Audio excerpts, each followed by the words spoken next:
Welcome in to Shmokin Hot Takes. We finally have proof the NFL is scripted. The Broncos finally got a win. And is CJ Stroud the Messiah the Texans have been praying for? Stick around for a Week 4 recap and Week 5 picks and power rankings. Let's get schmokin'.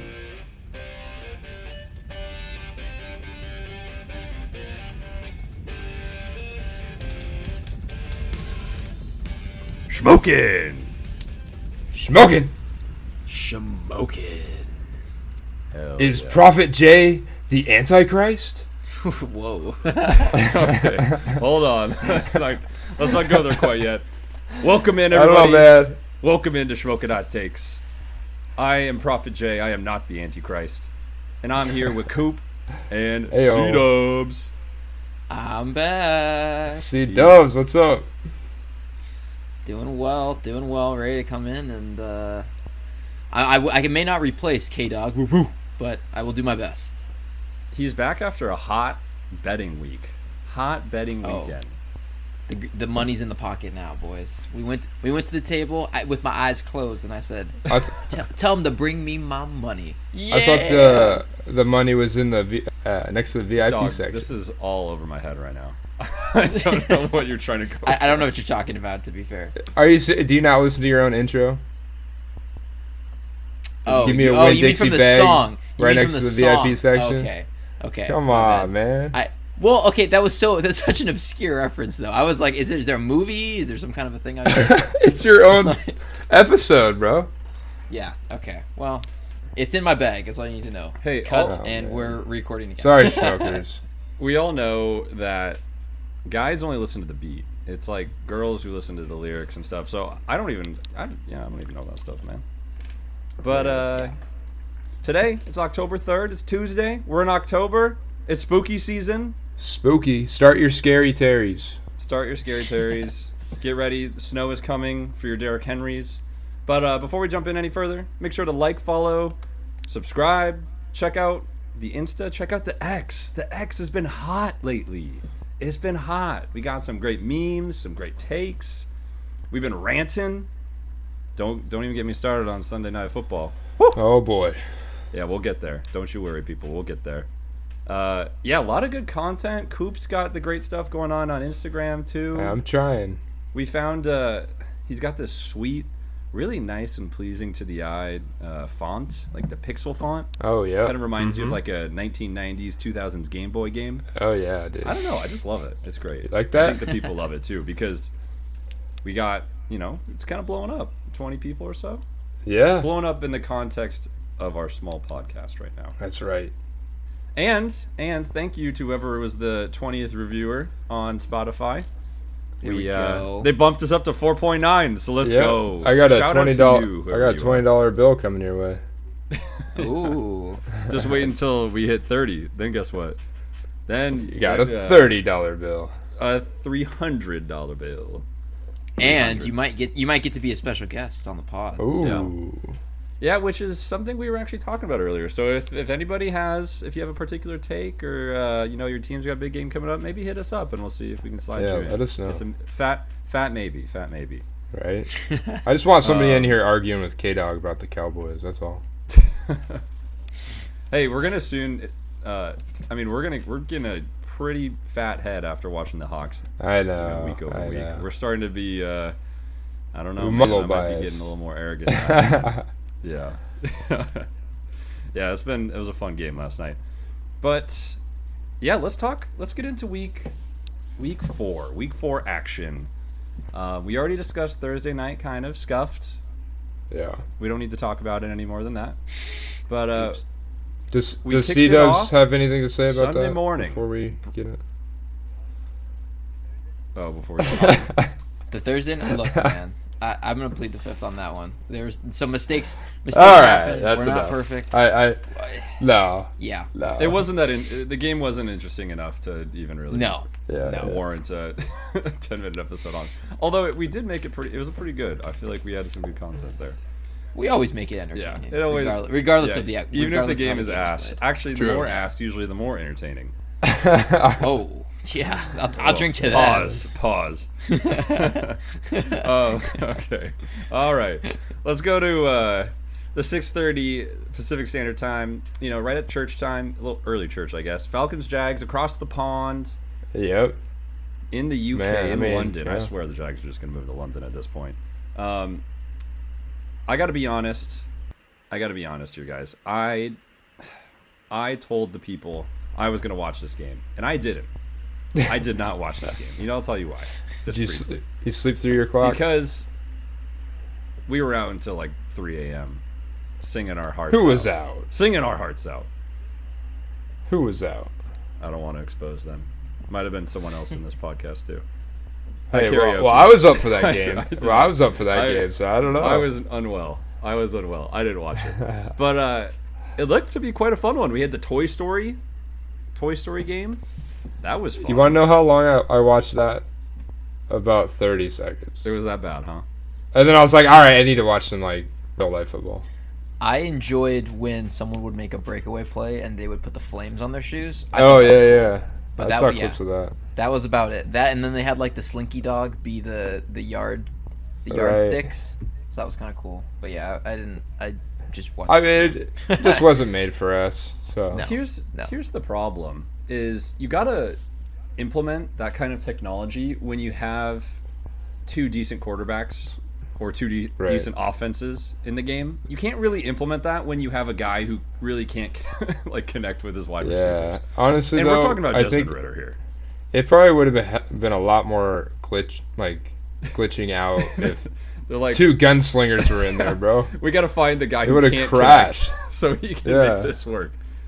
Yeah, man, he was one of my players to watch preseason. Yeah, top 5. I was like, you know what? Or not top 5, but like, he was my guys. I was like, I think he was in your top 5 quarterbacks. No, he was not in my top 5 quarterbacks. Sure, that would have been a Shmokin Hot Take, and would have fit the theme of the podcast. But I thought he was going to more outperform where the expectations had him at, and at least from last year. Golly, at least from last year, yeah. He's horrible. He's so bad, and they have so many good pieces. You know what's crazy to me is he's getting like Jonnu Smith involved more than like Kyle Pitts. Yeah, but I mean, how much of that is play calling too, and not really? I mean, if they're running Kyle Pitts the same routes that Jonnu was, I mean, they're sending Kyle Pitts down like a receiver. Jonnu's actually the tight end, and Ridder can only hit it, 10 yards down the field. So I don't know, dude. I think Arthur Smith is just an idiot with a mustache. So yeah, I mean, I don't know how much you can blame him or Ridder. Like, if he had a competent quarterback, how much better would that make Arthur Smith look? The backup, Heineke. It is. Oh, he would dude, actually. Why don't they start him? Yeah, he should actually get a chance. I think they came out and said Ritter's the guy for week 5. Did. We're gonna be stuck with another week of Ridder. Yikes. The Riddler. But I want to play a quick game. Okay. Let's take Ridder. Let's take Heineke out of the picture. Oh man. Let's put in Trey Lance. Let's just do this. Let's just put in Patrick Mahomes on this team. Let's take the top. Dude, they'd be so good. How good would the Falcons be? Amazing. Would they be in the top 10? Would they be in the top 5? Absolutely. CW, do you agree with that? I don't know about top. I don't know. They about have top a great 5, defense, and they have 3 great weapons. They'd win the South. Oh, easily. Is that saying much given the quality of the teams in the South? No. But would they be like a 3 seed? Probably. Or a 4 seed? Yeah, I could see that in the playoffs. Man, I just think this team is just missing a good quarterback. It's how about Baker Mayfield? Probably, yeah, better because he can actually hit hits downfield. Top 15?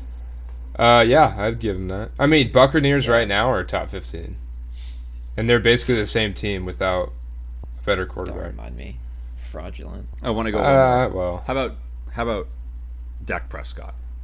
Dude, so much better. Come on. Yeah, I mean, that's like saying, would you rather have any D1 quarterback or like a 8th grade first team? I mean, there's just no comparison. Ridder is so bad. Like, no disrespect to the guy, he's at the NFL level. No, all the disrespect. The disrespect is intended. But I mean, he can't play. I don't know. I mean, Yeah. He was okay in college at Cincinnati, I think is where he went to school. He but did, yep. Yeah. I mean, I don't know. He's just, whether it's the speed of the NFL, the schemes, I don't know. He just looks clueless back there. Yep. C-Dubs, so you're the local Jags fan. What do you got to say about Yeah. their performance here? What's happening with Calvin Ridley? What's going on there? Yeah. So week 1, he goes nuclear against the Colts, right? Which, if you've seen the trends of receivers playing against Indianapolis, you'll find that everyone is going nuclear on Indianapolis' Sure. secondary. I think, kind of, as someone that actually watches the Jags games, it seems like Ridley's drawing a lot of double coverage when he's going down the field now, which is opening it up more for Kirk. Christian Kirk Yeah. and Evan Ingram. And, with Zay Jones, when he comes back, I think he might come back this week. Like, I would expect him to have good games too. I think that also a lot of the teams that they've played in recent weeks, like Houston or Atlanta, for example, the two teams that, from the last 2 weeks, I think that they're just they're prioritizing taking away the number one weapon, which is Calvin Ridley. Right. So, like, even Ridley caught that 30-yard touchdown, but it was on busted coverage. Yeah. Like, the guy just kind of forgot that he was guarding him, and then Calvin Ridley's just standing there open in the end zone. So I'm not worried about Calvin Ridley. He also was like 3 inches away from 3 more touchdowns in weeks 2 and 3 combined. Yeah. So it's like I'm not super worried. Yeah, does he probably leads the NFL in drops right now. He does have the drops, but yeah. I mean it's not. But I something don't that think it's an won't change. issue of him not getting open. Like Yeah. it's hard enough to get open in the NFL when there's one guy on you, let alone when there's 2. Right. So he's just constantly being shaded, which again, like I said, it's opening up stuff underneath for the other players, and the other skill position guys. I mean, but, you also got to think this is, it's one of those cases where they just haven't played football in a while, and it's like he's still getting. I mean, it's been 4 games, but those drops, I think, it's not gonna be an issue later on. Once he gets used to kind of getting speed and agree. stuff. So. Hey man, I still think they're gonna win the AFC South, but I think they're gonna end up being fine. It's just their offense is just not clicking right now.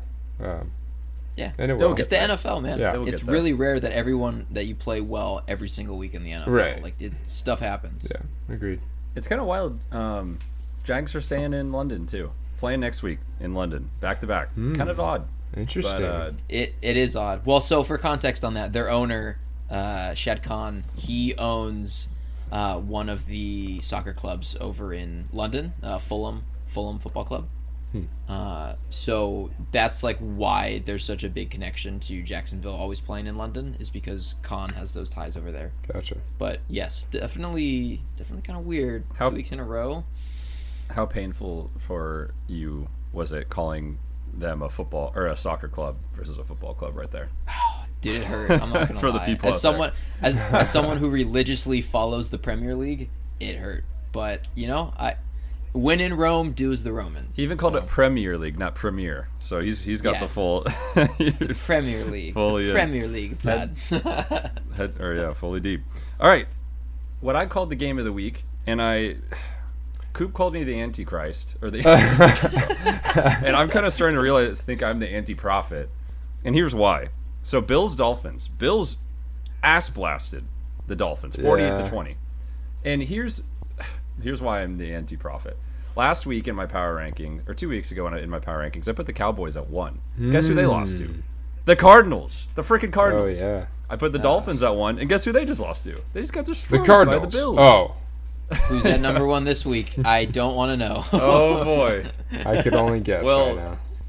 Yeah. Well, we'll see. We'll see about that later. Yeah. But yeah, man, the Bills, 48-20 over the Dolphins. The Bills were just firing. They look good. On all cylinders. good. Josh Allen looked like an unstoppable god. He did. And Stephon Diggs was just an absolute monster. Yep. Very efficient. 6 catches out of 7 targets, 20 yards average, 3 tutties.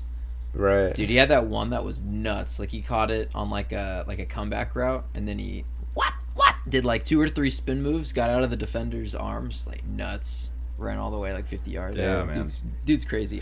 Yeah, I hope he sent like a candy basket or something to the DB that was on him, because that guy's hurting. He needs some help. I think. And it was kind of.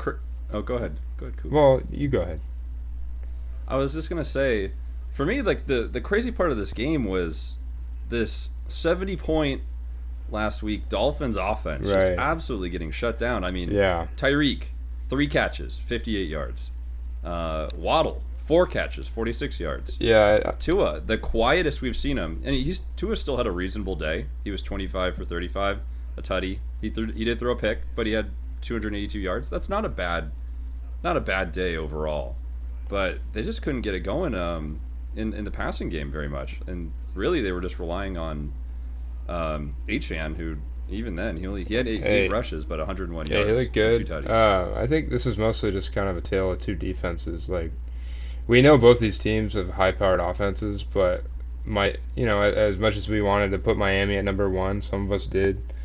I think it's just the difference between the defenses is just apparent. Bills have a really good defense and a really good offense. Miami just doesn't have that defense that can kind of keep up with these high-powered offenses. So, I mean, that's going to be their biggest issue going forward. Which is kind of crazy because they got Bradley Chubb last year, right, from the Broncos, and they just got Ramsey too. Well, he got hurt from injury. Is he Ramsey's out till he's out. He's out till December or the playoffs. Okay, so I mean, he'll definitely be a boost. I'm curious if we'll see them trade for more defensive pieces, because I mean that's what's holding them back right now. Like when you look at all these other, top 5 teams, it's those defenses, man, that are keeping them in those games. I mean, the Niners, the Eagles, the boys, all legit D's, and the Bills. Well, the Bills actually lost. Who did they lose? Was it Tre'Davious White? He's out, or somebody tore an ACL, a key player on. I think it was Micah Hyde. Oh, maybe it was Hyde. Okay. He tore his Achilles. Yeah, brutal injury. But they lost him. They lost one of their outside linebackers, or maybe it was their nickel corner too. I don't know. They had a lot of injuries. But historically they've had, since Josh Allen's been there, they've just had the Dolphins number when they play in Buffalo. I don't think Josh Allen's ever lost to the Dolphins in Buffalo. Wow. And it was also the DeMar Hamlin comeback game. Oh, so you think there's a little? They're not losing. They're not losing that. I don't think it was scripted. I've just seen it happen too many times. Like a morale boost. More so in college football, when people come back from like traumatic events or like there was the shooting, the Virginia Tech game earlier this year where they were honoring the teammates that got shot in an incident over the summer. And what do? They come out and they just destroy the team. Like the narratives, you could kind of say it's scripted or whatever, but when you're playing like it's motivated, just a highly emotional sport. So. Yeah, exactly. And if you have that fire from an event or you're honoring something, like more often than not, you're probably going to come out and smoke the team. So makes sense. But I still think this Bills defense is just more all around complete because, the only game they lost to was just to the Jets, right? In a very defensive game. That it was probably their stinker of the year, So. Yeah, how did they lose to the Jets, man? Just circumstance. How did they lose to Zach Wilson? Well, I guess Patrick Mahomes almost did, but week one's and Rodgers going down, stuff like that. Again, it's an emotional sport, so that all plays a big factor. Yeah, I mean, this is a matchup I feel like we could definitely see in the playoffs. We'll see it one more time. They play each other one more time down in Miami. It's the last game of the regular season for both of them, so could be really high stakes. Could be, depending on how the rest of the season goes. Schedule writers, the script writers planned that. Yes, they did. The script writers they it's knew. Funny how we say this, like, because I mean, this stuff's all scripted, and then they just give us garbage primetime games. So I don't know. Is that their cover? Probably. Maybe. Think about it. Aaron Rodgers went down, and they're like, "Oh, perfect. We're writing the script. Aaron Rodgers down week 1, so the Jets aren't going to be around, and then we have this banger matchup last week of the season. Who knows? I don't know. We'll see, though. Yeah, we'll see if Miami adds, and that matchup in the last week is a little closer. All right, boys. Yeah, you could see it. Go ahead. Oh, I was going to move on, but if you want, move on. Let's go. Let's go to the Stanky Bowl. Nope. I want to get smelly. Ooh. Let's get some horse and bear shit head into in the here. porta potty. Broncos Bears, baby. 31-28. Yep. Go Broncos. Let's ride. Mr. Unlimited. Y'all got lucky with this one. What was so this? lucky with what this was one? this game, bro? Are the Bears just purposefully tanking? I mean, I don't know. I don't. The way I think Fields, you can see him reacting to everything, his losses and stuff. I don't think he wants to lose, as bad as he's been or whatever. He played great in this one. I just think, the coaching and him have some sort of odds right now, and he still wants to win, but it seems like they just want to lose. So that's probably just what happened here. you know who doesn't want to win? Chase Claypool. Oh man. Yeah, he's not even. I don't think we need to waste any airtime. Not on even that with the guy. team. Not even with the team. Yeah. Dude, I mean, Stay home, buddy. Russ played good this game, though, guys. I'm happy for Russ. I mean, Russ has played good this whole season. I'm happy for the It's guy. just been the defense. I mean, especially now that especially after we saw the Witherspoon breakout last night, part of that Russell Wilson trade. Oh, I'm man. like, man, Russ, thank you. I'm so happy for you. Thank you, buddy. Yeah, you deserve one win this season. Yeah, I mean, the Bears, man. Justin Fields even had a day. He had a really great day. He did. DJ Moore just had a that great defense. day. Cole Kmet. Cole Kmet. Hey, oh yeah, I remember when I called number 3 tight end on the season. You guys remember that? Okay, well, let's see if that continues. Did you see where he was? Did you see where he was this Yeah, week? let's see. I mean, I All could right. score 2 touchdowns man. against the Broncos defense. Hey man. I mean, Hey what man. was so good last year? I mean, dude, like PS2, who? He went down to like PS0. He's not even. I know what's going on with him. I knows? mean, yeah, we'll see about the Yeah, Bears. That's all I got on this game. Yeah, it was ugly. I feel bad for Justin Fields. I don't know. It's honestly hard to tell if is he good? Is he not? I think he has the ability. It's just, come on. Can he string it together a whole game? And then towards the end of the game, he just couldn't. He threw that bad interception in the end zone. It just kind of, the other shoe dropped in this one, and they ended up losing. So. Yeah. Okay, let's go to the AFC North. Ravens overcame the Browns, Man. which is funny. Also, Overcame the Browns. I'm also the anti-prophet because I took the Ravens out of my top 10 and put the Browns in, and look where it got me. And he called DTR top. What was it? What was it? I just again, said Prophet? no. I just claimed he would take the starting job of Deshaun Watson, and technically so now he we did. see. That was Oh, of course you would do this. Wow. I mean, you see how the team is without Deshaun, and then I mean, can't say he's bad anymore. Yeah, I mean, so the 3 picks for DTR obviously not good. The QB rating of 25.3, not good. Yeah, I mean, there's not really much positives to be said about the Browns in this game. Jerome Ford went down. He was injured. I don't know what his status is, if he's okay and is going to be playing this week. I think he'll be fine. Pierre Strong came in, and he actually had a great day. He was 5 for 49 on the ground, so that's not bad. But I mean, even the Ravens didn't, like, their offense didn't really have to do all that much. No, I think this is more of just like a Ravens bye week. They got 2 byes, Browns weren't really going to be able to do anything without Watson anyways, and then I think we just got kind of some flashes of what the Ravens offense is going to look like going forward. Andrews had the breakout. Got Mark Andrews back involved again, 2 tutties. That was pretty cool. Other than that, this isn't really a game where I can judge both teams from, because clearly the Browns were just not operating at full capacity. Yeah. No.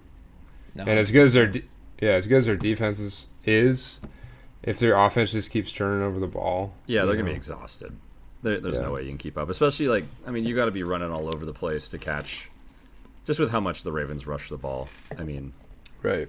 And just being able to catch up with Lamar. Looks like Lamar did have 2 fumbles though this game. He's got to cool that. He's Greasegate, right?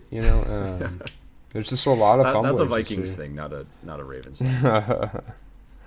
2 purple teams. 2 purple teams. Maybe that's the connection. Who else? Is there any other purple teams in the league? I don't think so. No. I don't think so. Not that I could think of. Okay. About this next matchup, I have one question. This is the Titans-Bengals. Actually, I have 2 questions for the people. And maybe the people are out there wondering, too. One, are the Titans good? Are they a good football team? No. Because they won 27-3 over the Bengals. It's not saying much. Why don't you think so, C-Dubs? I just don't think they have a good offense. Like, they're not going to make the playoffs. I see this team finishing like 7-9, or my bad, 7-10, or 8-9 when it's all said and done. Like, they can win. They can win some. I mean, they're in like a fairly soft division. So like, will they beat the Texans once? No. Probably. Once, probably. No. Well, like, I could see them splitting every divisional game. So that's another 3 wins for them. That puts them at 5.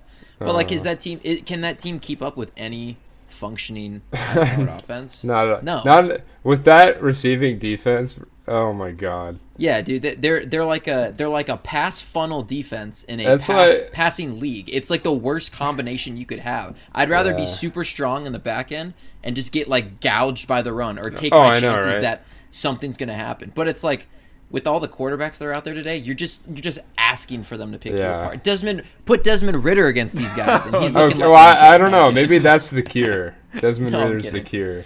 Okay, but no, I just think like their defense isn't terrible. Like I said, that they're pretty staunch against the run, but you also have to look at the team that they played. Like the Bengals, I said it 2 weeks ago on my locks. I don't know why Joe Burrow is still playing. They made him the most like the highest paid quarterback of all time, and he's still out there with like a busted calf. Yeah, it makes no sense to me. Your team's going nowhere. T. Higgins just broke his ribs on this game.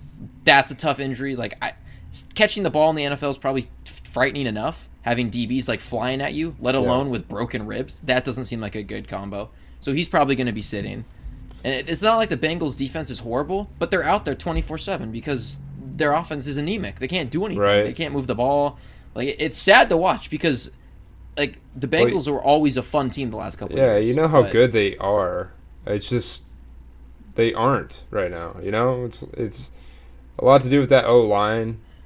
Burrow's just not getting a lot of time. I mean, Burrow right now just can't pass. He can't move around at all, so he's just kind of locked up in the pocket. And if they get battered enough, like Tennessee did, you know, they don't have a great rushing defense, but if they can get to the quarterback, you know, it's going to take care of it. Can I bring up another curse? Because we talked about the Bengals going quite far. Oh, man. I think we all had them in the Super Bowl, right? Yeah. And we also had the Jets going really far. Yeah. Look what happened to both their quarterbacks. Oh, They're man. dead. They're dead. They can't do anything.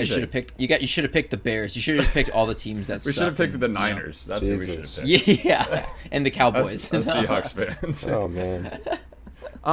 Yeah, I mean, and the Titans, I think they kind of fell back to a tale as old as time. Right. With how they played this game. Mm-hmm. It was, and I swear, I think when you open up a Bible, it's the first verse of the Bible, and it's, get Derrick Henry going, and you will win the football game if they cannot stop him. And that's what happened. I mean, he just dominated them on the ground. He dominated them in the air. I know, man. It's crazy. So, yep. Yeah, I mean, I kind of agree. The Titans, I don't think they're a great team, but this poor Bengals, man. Yeah. Pack it up. Tank for Caleb Williams. That's what I'm saying. No, okay, all right. I think this is definitely a Bengals team where, you know, if they lose another, which they could, definitely. Let's see some Browning. Well, let's see some Browning. Let's just sit Burrow, man. Let's tank for a high pick, and then kind of reconstruct your line, and get Burrow some protection. Tank for an O-lineman. I mean, tank for the Caleb Williams of O-line. Well, what you're gonna do? You could tank for a top 3 pick and just trade back hella, swoop up a bunch of really good linemen. You have the weapons. You have the Burrow. You have the receivers. Bengals next 4 games at Arizona, home against Seattle.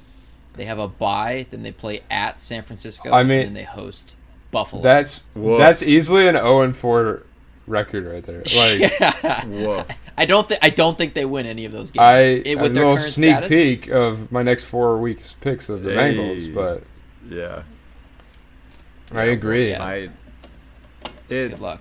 It's so disappointing. I mean, I've talked about it, how quarterbacks get paid and then they suck. Although it's not really Burrow's fault. He's injured and they're rolling him out there. Well, I feel like it's more him than the team. Like, Well, he thinks he can I play. mean, he thinks he wants to go, so he's gonna go. He's a detriment to his team right now. Yeah, I mean, let Browning cook, dude. Let Dude. Browning cook. We know what he can do. what He I'm can get the saying. ball 20 yards down the field. That's about it. It's, But hey, I mean, it could be working definitely offense better around than him. what Burrow can do right now. Yeah, at least he can escape out of the pocket. Because I mean, that's Seriously. what it seems like the issue is. People are just absolutely just Teeing off, blitzing the hell out of him. Yep. Yeah. Okay, into a matchup of two teams who I think none of us really expected to be any decent this year, and that's the Rams and the Colts. Mhm. A OT overtime game, kind of a thriller. I mean, we saw It was a banger. It was good. a huge Colts comeback in the fourth to tie the game, ultimately go to overtime. But Rams looking good. They took it 29-23. I also put the Colts in my top 10, and then they lost. So I'm sorry for all the new teams getting into my top 10. But, dude, Stafford and Puka, man, they're legit. And it's like, is Puka still going to be the guy when Cooper Kupp comes back? He's got at least a week, I think. Well, he's got at least 21, at most 21 days to start practicing and stuff. But I mean, Puka is, dude, nine catches, 163 yards, a touchdown. He got the game-winning touchdown in overtime. Kyron Williams is also looking great on the ground, 25 for 103, 2 tutties. Right. And Stafford's keeping him in the game. I man. think Rams is, I had them in my top 10 at one point. I dropped them. I think they look good. Stafford just hasn't been throwing a lot of touchdowns, which is weird. I mean, Kyron's had a bunch. So I could just see this offense getting even better. I mean, Kupp's coming back. They look kind of like a dark horse, The NFC West is scary. It is weird. We didn't think it'd be this scary, but it is. Because the Rams could easily take a lot of games. The Cardinals are looking like they're taking some games from, Right. Some top 15 teams. They certainly could. I mean, they already have. Yeah. It's kind of nutty. It also makes me question how the Giants beat the Cardinals, but that's I don't want to go Yeah, man. I mean, it's the exact same game we just watched, though. The Rams and the Colts, Except the Rams, won. But they just got that late comeback, and it's a lot of momentum based, I feel like. But It is. It is. And Richardson, not a great game for him. 11 for 25, 200 yards, 2 touchdowns. He was decent on the ground, 10 for 56, had a touchdown on the ground, but he also had fumbling issues, similar to Lamar. Dude, 200 yards passing on 11 completions is fairly nutty. That is a good call out. That's wild. That's over 20 yards 20 yards a catch or a throw. I mean, that seems like a video game stat line. Yeah. Some of his throws were rockets too. Like he's got such a good arm. They'll figure it out. Yeah. Like the Colts are an up and coming team, maybe in the next 3-4 years. Right. But he's still very very much a raw quarterback prospect. Do you guys see him as like a Josh Allen type, where that's something like he could transform into? Sure. In the future? I kind of see him as like a better Cam Newton. Just his running style and stuff. I was gonna make the Cam comparison as well. I think he's still. The difference between Josh Allen and Cam is pretty. I wouldn't say too drastic, but there's definitely a difference there. I don't know if he'll be able to make it all the way up to Josh Allen, but we'll see. Fair enough. What do you think? NFC. I kind of see him more as a Josh Allen type. Yeah? I could see him I mean, to be honest with you, I don't remember that much about Cam Newton. I know he was a baller. I know he. I know he got an MVP. That's but, it. I don't. Did he go to Auburn? He played at Auburn. Hey, something like that. actually both of them went to Florida too. So. Very true. All right. Let's go to the NFC South. Bucs Saints. The Stinker. matchup. Yeah. This is a stinker, but I mean, the Bucs D's looking legit. Baker Mayfield is still looking kind of legit. I mean, The I don't Baker know. Mayfield, it's the Renaissance. I feel like the Saints are very much in the same predicament as Cincinnati, where Derek Carr sprained his shoulder or had suffered an AC sprain, whatever it's called. Right. and he still somehow is like, no, I'm good. Like, he tells the medical staff, no, I'm good to go out there. Yeah. And he doesn't throw the ball for more than 10 yards Yeah. because he can't throw because his shoulder is sprained. So it's like, why Right. are you out here, dude? I Like, know, just let Jameson rest, heal up. I mean, I'm pretty sure Kamara set the record Yep. for most catches with fewest yards Yeah. Dude, in a game. Yeah. I was just about to bring that up. I'm looking at that now. So Derek Carr completed 23 passes, right? 13 of those were to Kamara for 33 yards. Yeah. Yeah, dude. So- like, that's such a gross stat. If you had Kamara in like PPR in fantasy, you're doing the happy dance. Right. But- Don't get used to it, because I seriously, I don't know how the coaching staff can go through that game and be like, yeah, this is a good idea to try him out there again next week. Like, just No. don't, dude. Let him rest. Like, it's okay. It's okay. Yeah, Jameis is such a better. I mean, it's such an upgrade. You know, with Carr, he's not even hitting your number one receiver, Olave. And I know C-Dubs over there is gonna cry a little bit when Dude, I say that. I was all over Olave Yeah, everywhere this you year. know, and that's and so maybe that's influencing my take on this a little bit. But seriously, No. If you're hurt and it can produce better results if you just sit out a week, just sit out the week. Yeah. It's week 4. Like, it's not like it's week 16 and the playoffs are on the Right. line. It's a must-win matchup or anything like that. Like, I get it. It's a divisional game. You want to win. I understand. Yeah. But just rest up, dude. Like, you have to take the bigger picture look sometimes. Yeah, and I get it. We're all three of us are competitors. These guys are competitors as well. They want to go out there and play no matter what. But sometimes, calmer heads have to Right, prevail. and I think- in a situation like this, if you can't throw it more than 5 yards, I don't know why you're out there as a quarterback in the NFL. yeah. You gotta kind of. I think most of the blame's got to go on the coaching staff though. Like, if I was the coach and I knew my quarterback just like if we can sit here and say that same thing, you don't think the coaches have been talking about that like all week? Like, we should sit Carr, and then they still don't. Ultimately that decision's up to them. So, like, even with Burrow, like, if I was head coach, I'm sitting you. I don't understand. It's because their coach is looking over at Taysom Hill and then he looks to Taysom's right and you got Jameis. So at least Jameis Wilson over there. Jameis Winston's at least throwing bombs to Olave. He's gonna throw you 3 picks, but he's gonna throw you 4 tutties. Yeah, I was gonna say Jameis Winston did come in for like the last drive and instantly threw a pick. Yeah, he threw. So Yeah. Dude, so that guy's a clown though. It's on brand for him to do that, right? He's like, But he would have gone and thrown 3 touchdowns. well, and then 2 more interceptions. It's all things are perfectly balanced in the world as long as Jameis Winston has equal amounts of touchdowns and interceptions. Yeah, but with that defense, I feel like they could get away with that. If he's driving them downfield, throws a deep pick, and then they've got the opposite team backed up on their 10 yards and in, like, sure. And then he gets the opportunity to throw a touchdown, and he throws a touchdown. So, except, with Carr, it's like, okay, they just go 3 and out and give the ball to the, opposing team on their 30 or 40. So, Yeah. Yeah.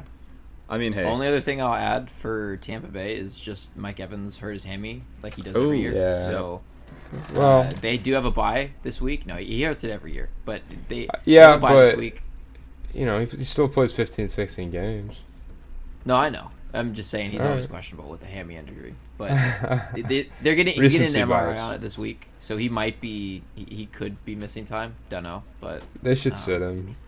I don't need him in Yeah. fantasy, so they Do should we sit have him.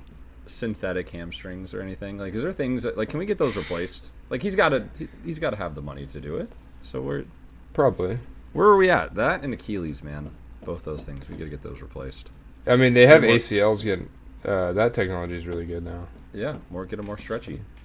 I don't know. I'm looking out for the players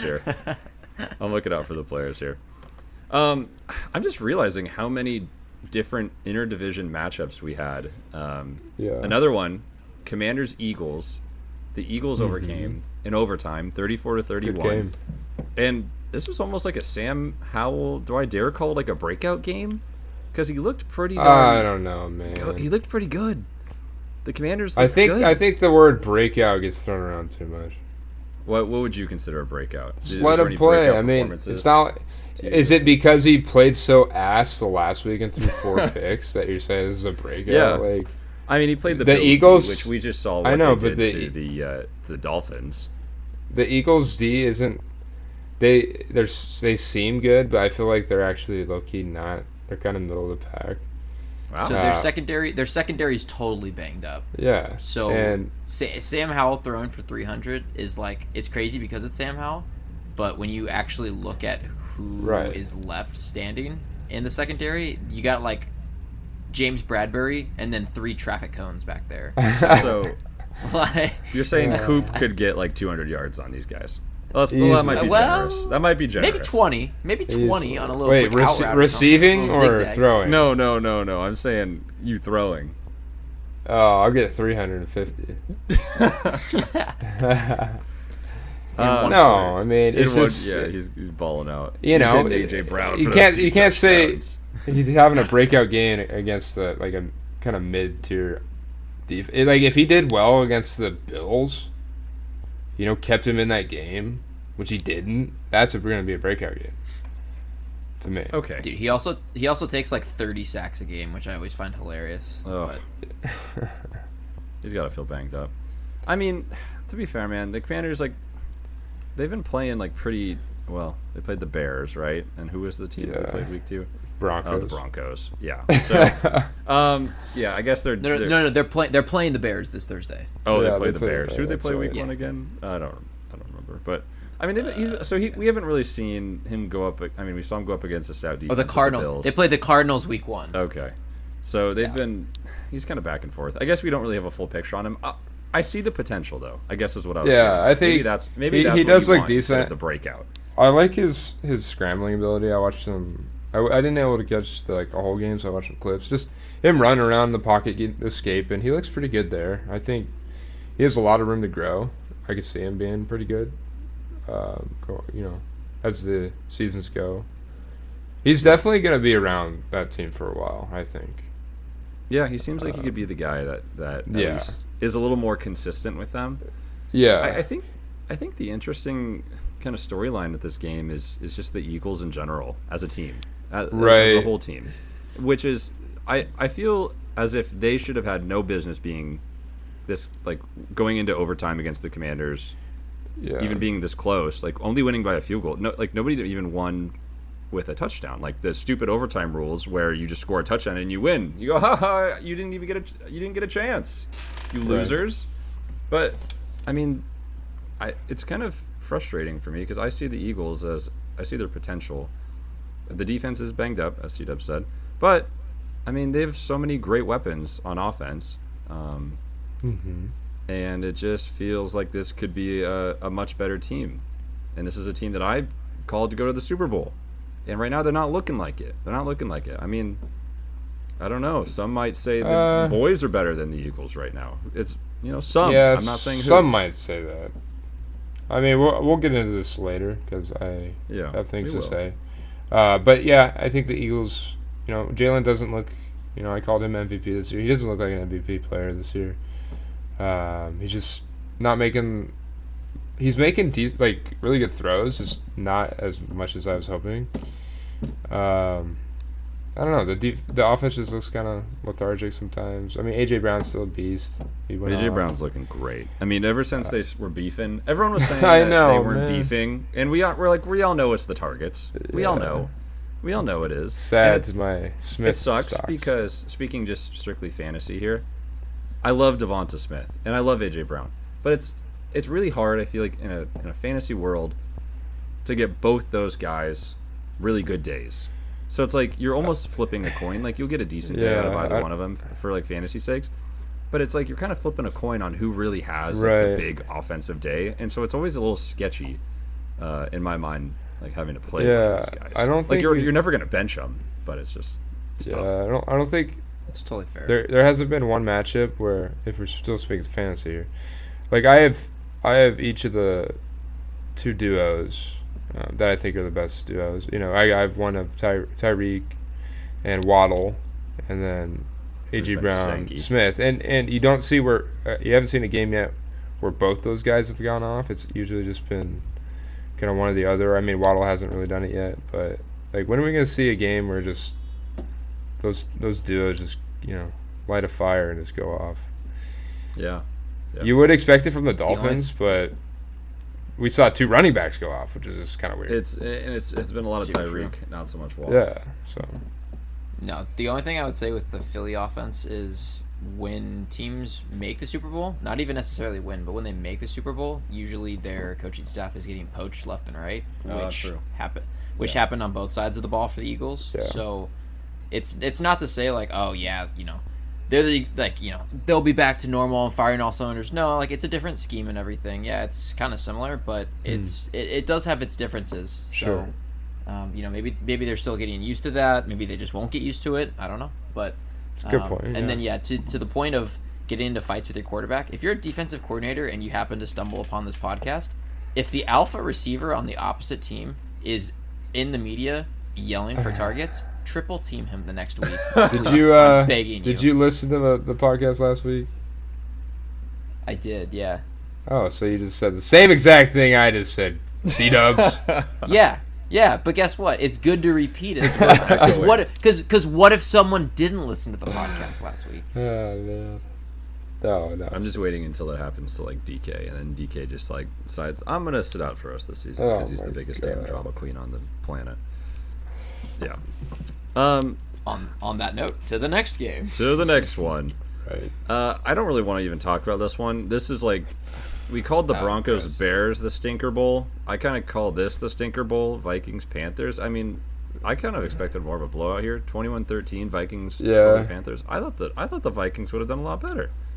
The highlight of this game was watching Kirk Cousins get. Oh man, that was sad. Oh, poor Kirk. Kirk is such a good guy too. He's just, he's just doing everything he can for the team.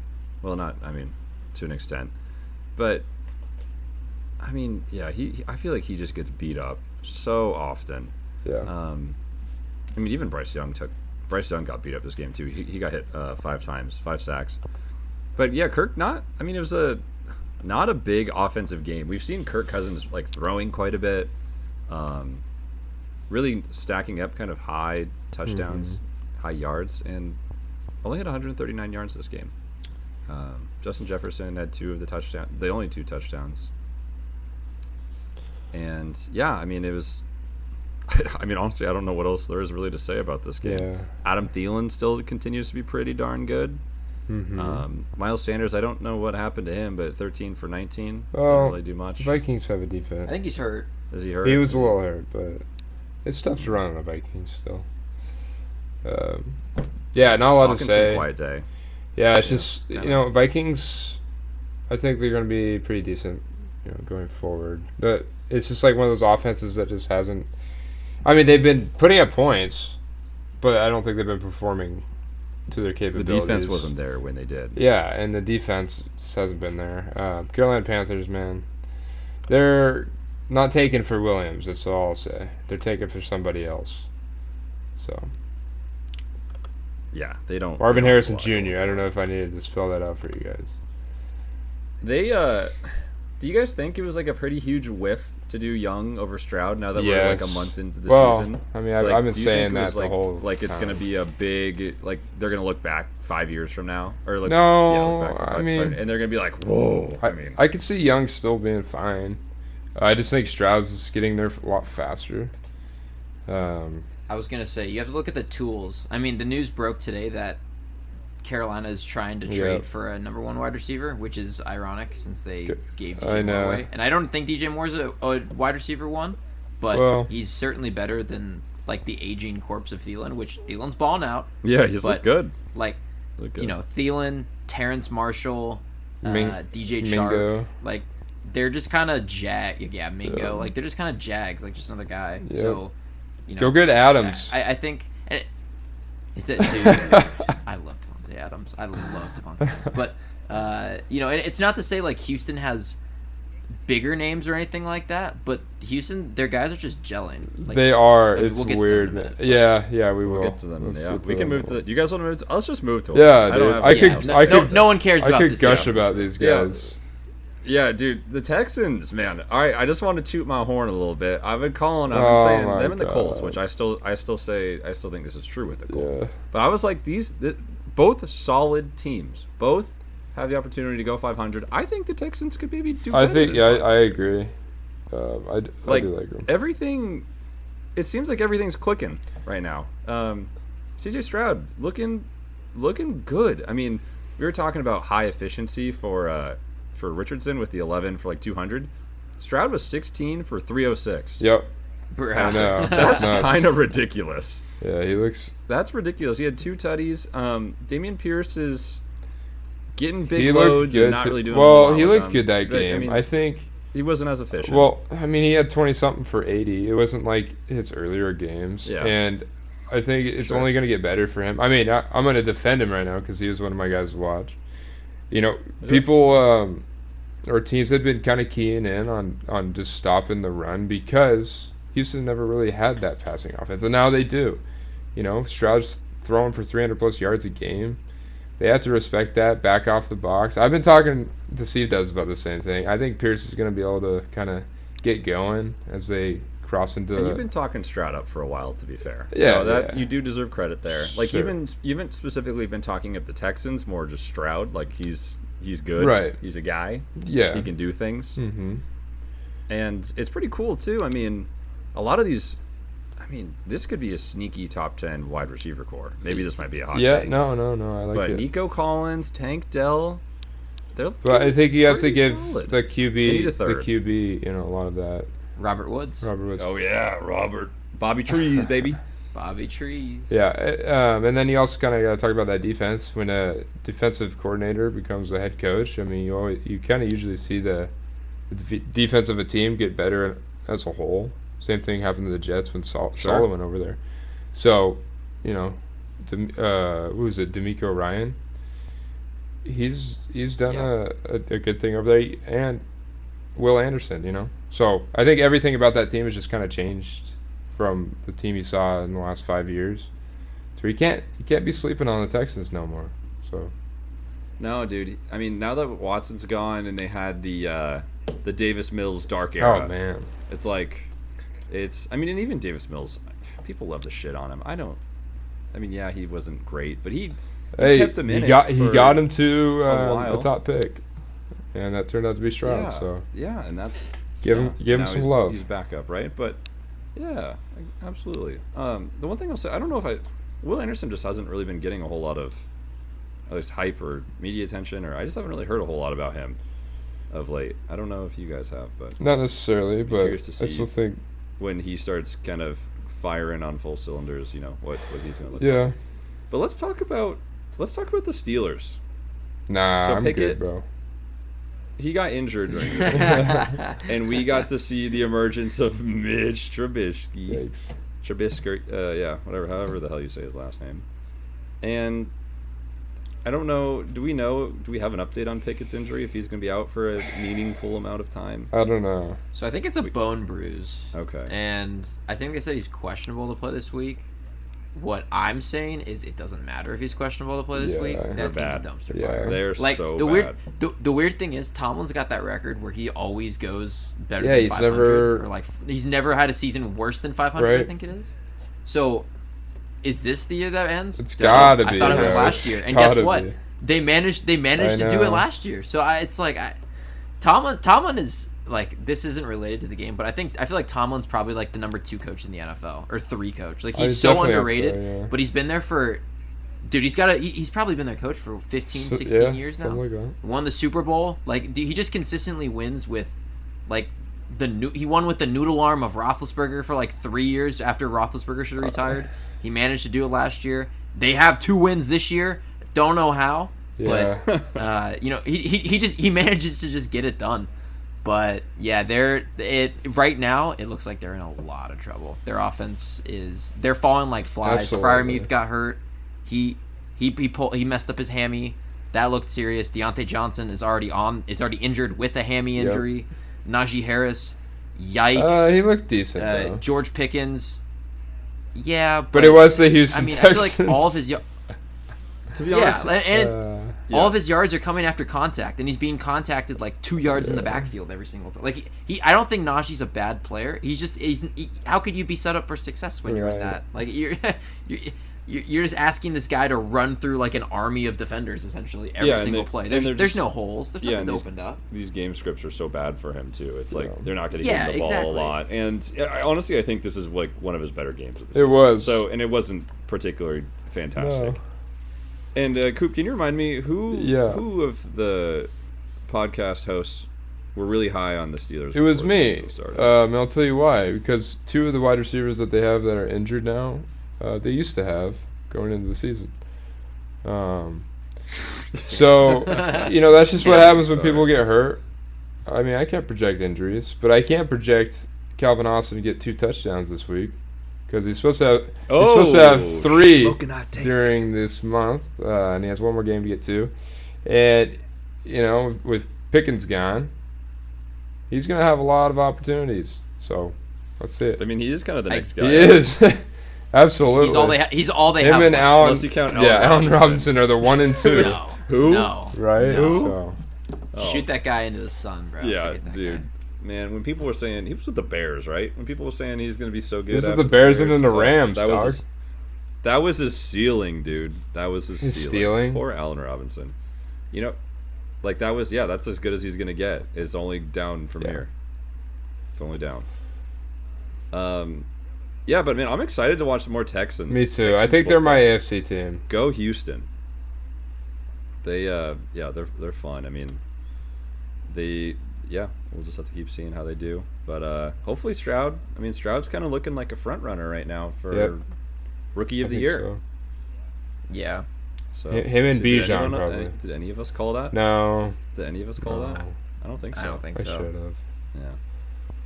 All right, let's go out west. Another divisional matchup. The Chargers versus the Raiders. Man. Chargers overcame just barely against the Aiden O'Connell Raiders. And, I mean, Herbert came out of this game with a fractured, middle finger? I mean, that non-throwing hand. That cast was gnarly. Yeah, non-throwing hand, but basically when you were watching the broadcast, it was like the commentators were explaining how you basically can't take a ball under center. You always have to be obviously very careful with ball security. And then they just blitzed him basically every time. And so every time he had to cradle the ball way sooner just to prevent them from knocking it out of his hands. It's just he's not expected to miss any time, but I mean, if he continues to have to wear a brace or something, I assume they'll find another way to. Yeah, he'll be fine. He'll tape his finger together or something. Sign. He'll be fine. It's Justin Herbert. He played through a broken rib last year. And threw a dot 50 yards down the field. But he didn't play well for most of last year with those injuries, though. It was fairly mediocre compared to. All right, that's enough from the peanut gallery. Yeah, just saying. I think we do need to. Speaking about the Raiders, we need to trade Adams to the Panthers, like you guys were saying, because Aiden O'Connell almost killed him on a lot of these the thing about that is you guys call them hospital balls. Hospital balls. Justice for Tay Adams, man. The thing about Adams, though, his contract's for 5 years. Yeah, dude. Derek Carr played him. He's like, hey, best friend from college, you want to sign here long term? Bye. No, the front office played him. There's nothing Carr could have done. Oh no, Carr was the snake. He's the puppet master. He's the puppet master behind it all. Poor Adams. No, I don't know. Raiders are. I don't know. They're another team. They're like Tennessee, bro. They'll finish with 6 wins, 5 wins, 7 wins. Miss in the draft next year. Where are they gonna finish? 5 wins. Well, they need a top quarterback, man. They need a quarterback. They need a defense. They need. Other than they got Jacobs and Adams, who 2 top running back wide receivers, but who else? They got Jacoby Myers. He looks good. What, dude? You can't. They're missing so many things. Where do you go as a franchise? They're hopeless. I don't know. They're not going to be contenders for 5 years. They're in the cycle of suck. It's like where the Commanders are at right now. It's like there's no hope. You're not going to be bad enough to get the number 1 overall pick. You're not going to be good enough to make the playoff. It's honestly like NFL purgatory is what it is. Yeah. They're Yep. they're F. There's quite a few teams in there right now. Yeah, it really feels like it. Honestly, it really feels like it. Do you guys have anything else you want to say about this game? I mean, Chargers. Nah, I'm good. They're just. I feel like we had a lot of high expectations of the Chargers, and they just continuously kind of underperform. I still like the Chargers. I don't know why you think they're underperforming, but it's fine. I just think they're a better team, and they should be beating teams like the Raiders or, by more than a touchdown. But I mean, 24 points. Well, this was the first game without terrible. Mike Williams. That's true. Yeah, that's fair. That's fair. But I would say that Staley, their head coach, is not a good head coach. He's not. And Josh Kelly can get shot in the sun with whoever I Oh said my should God. also get shot in the sun. Did you earlier. start him this week? Josh Kelly sucks. No, I didn't start him, but that guy stinks, man. I'm so done with that guy. Yeah, I This dropped team him last looks week. a lot different with Eckler, to be honest. A lot different. Yeah. We need some Eckler action back, baby. Austin Eckler, I know you're listening. Come back soon, please. He'll be I back think, and I after think the he bye. will, after the bye week. Yep. Yeah. So, Chargers, man, get healthy. A lot of people down. I almost want to skip this game entirely, this next one, because yes, I think we can. K-Dog's not even here. No, I mean, there's a blowout. Even if K-Dog was here, what can you say? I'll lead this one. How about that? What would K-Dog say? Okay. Yeah, can you please tap into your inner K-Dog? Woof, I'm woof. just gonna. I'm That's not what gonna. you'd say. No, I'm just gonna say I don't know why I picked the Pats here. What the hell was I thinking? They got decimated. Mac Jones. That's a bum. Certified. He got. So, Bill that's all I gotta Belichick say, really. certified benched his bum ass. I mean, he should. Mac Zappy Jones is came in. not a good quarterback. Let's carry on. Good job, K-Dog. Yeah. Get ready for a real game this week. How about that? Yeah, we'll have a lot more to talk about the boys. Yeah. Okay, moving on. All right, I kind of have to. C-Dubs, I'm sorry about this next game. 49ers Cardinals. If you would have bet against the Cardinals, you would have won. You would have won. I just want to say. Man. How wild is that, dude? Same thing with the Bengals. Like 2 weeks ago, I was all against the Bengals because they hadn't won a game. They're suffering. Mm-hmm. I put money on against their opponent. What happens? They win a game. Yeah. Same thing here. I swear off the Cardinals for the rest of the season. And do they cover the spread? No. I will note they should have. Zach Ertz dropped the ball with like 10 seconds left when he was wide open and would have scored. So they actually would have covered, but Zach Ertz took the under, and I won an investigation. Yeah, I mean, honestly, I didn't think the Cardinals played too terribly in this game. Is that like disgusting to say? No, not at all. No, dude, Josh Dobbs is slinging Dobbs it, looks man. legit. He looks good. Whatever weird reason. It doesn't make any sense to me, but whatever. Didn't we say last week Josh Dobbs to the Jets? I think we stick to that. Put in. I mean, not right now. Arizona commit to the tank. I mean, but here's the thing. Why not tank? Because. Well, what? Really, because they not don't better need than the Caleb Rams. Williams. You're not better than the Niners. Who are You're they? not better than the Hawks. Who are they tanking for? I mean, well, Josh Dobbs is not their long-term starter. They still have Once- Kyler Murray. Once Kyler comes back, he's getting the job back. Exactly. So they don't need Caleb. Yeah, but So what are they tanking for? I mean, Marvin Harrison What are they Jr.? going to do well? Or what are their goals? What are the Cardinals' goals? Well, this season? why is that anybody? There's nothing. Why aren't the Seahawks tanking? Tank for somebody else. If we don't think we can beat the Niners or something, like that's just any type of argument. The Niners. That's what I'm saying. Like, I think we can beat the Niners. why does any team not tank if they don't think they can win the Super Bowl? There's definitely teams out there that know they can't win the Super Bowl that are not going to tank. I just don't see any hope for this team. Even though like they're playing well, but like, what's the point? What's the point? It's I don't know. The point is to kill C-Dub's bets. That's really all. It is.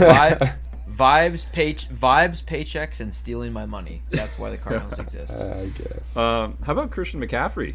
I mean, He had 4 touchdowns. Dog. And guess it. how many? And guess who played him in fantasy this week? I played him in 2 leagues. Me. I played against him. I played with You know him. what's- I was running with him in 2 leagues, baby. Rant. I want to go on a side rant here really quickly. So, last year I decided to introduce my significant other into fantasy football, and I held her hand, but she did okay for the most part. And then this year, she drafts Christian McCaffrey, and she's doing great. And she actually is running her own team and doing very well. And, of course, the week that I play her, she has Christian effing McCaffrey, who scores 4 touchdowns on me, and now she's in first in the league. And I just now regret ever introducing her into fantasy because I got stunted on. And I will never hear the end of it for the rest of my life. I mean, about time, bro. So, your ego had gotten thank too you. big in fantasy. Yeah, and now I'm like the lowest scoring team in the whole damn league. That's So all right. super cool. Also, another side note, I was pissed that Debo was just used as a decoy this whole game because I also have Debo. That's what happens, man. You should know better. Ayuk though looks great, man. 6 for 6, 148 yards, no touchdown, but he looked great. 49ers continue to be so incredibly dominant. Brock Purdy's looking like he's just getting the job done, not doing Dude, too much. he went 20 for 21. You see that? Yeah, That's crazy. there has to be a perfect game, right? Like, has someone ever had a perfect game? No incompletions? I'm sure. Probably. gotta be. Like back in the 70s when they throw it like 6 times a game. Back in like, the there's 1910s. Yeah, bro. There's got to be one. The only thing I would add is shout out Michael Wilson with the Cardinals. He's the rookie wide receiver. Yeah. And if you have him in Dynasty, congrats. The dude's a beast. I kind of was following him on the low key coming into draft season, both like real life draft and fantasy draft. Just because he's such a huge body, he's really good at running routes, and I think he dropped in the real NFL draft from injuries. So he's a wide receiver from Stanford, and he's like 6'2", 6'3", like 220. He's just a massive human being at wide receiver. All right, He's crispy on his that's routes for enough. his You don't need size, to be like- giving away fantasy secrets. I'm not. I'm talking him up in general. I'm just saying, like he's a really good receiver. So Yeah, just a keep name to watch it for, down like on like the a down low, sneaker. bro. Yeah. Hey, I'm Okay. 6'3". Maybe I could run some crispy routes as a wide receiver for the Arizona Cardinals. Oh man. We'll see. Maybe. Hey, guess what? Yeah, no, I agree. Open tryouts. I thought he looked. Hey, so I just looked up the I agree statistic with for completion percentage in a game. There's never been 100%. Guess who's number 3? Somebody you will never guess. Zach Wilson. Close. Close. Russell Wilson. Close. Marcus Mariota. Yeah, he's Okay, one of those guys who throws, actually, I 12 do times. believe You that. believe that? I was no, gonna say, no, yeah. no. Brock Purdy Yeah. has the fourth highest with his game last week. So yeah. Wow. Drew Brees has a 96.7% one. That's the highest. I'm kind of shocked that there's never been one. Yeah. It always bothers me when we, like in baseball, for example, when the game's been going on for like 130 years, and they pull out some statistic. Like, this hasn't happened since 1890, as if like when they did it in like 1890 was like cool because everyone like wasn't relatively good compared to where they are today. Yeah, it's like not even the So, same game. Yeah, bro. They were playing against like stable boys back then. Come Seriously. on, bro. They're like, hey, you want to come join the Yeah, like professional I game? just finished feeding my horses. Let me go play shortstop for an hour or two. Like, come on. Yeah. All right. Okay. Second to last game here. Probably the biggest talking point of the week. Is the NFL rigged. Oh scripted? my. Is it rigged? Is Taylor Swift here to Dear stay? God, bro. I don't know. I hope not. Chiefs Jets 23-20. I mean, how late, if we had a timer, how late did that ref throw that flag Well, they had on the already defensive picked holding it call to get the first down? when he had thrown it. So, at least 5 seconds after he saw what I could have seen as pass interference before calling it. Holding. Or It holding. was holding, and it was the softest holding call I've Yeah. ever seen on Yeah. planet Earth in my experience as a podcaster, which is short, but still, terrible, horrible. Could you say it was eerily similar to the Super Bowl holding call? Question mark. Oh, yep. Oh my gosh. Yes. Dude, I mean, the NFL just didn't Interesting, huh? They didn't want the Swifties being like, "Oh, we don't like this Travis. He's a loser. Oh my god, dude. He's a loser. We couldn't." I'm sick I mean, of they it, didn't- dude. They didn't even know the context. Did you of Zach guys- Wilson? Like, imagine if you're a Swiftie and you know the context of Yeah. Zach Wilson, and you're like, oh my gosh, Taylor Swift's boyfriend just lost you to guys- Zach Wilson. And then they all turn on Did you guys Travis see Kelce.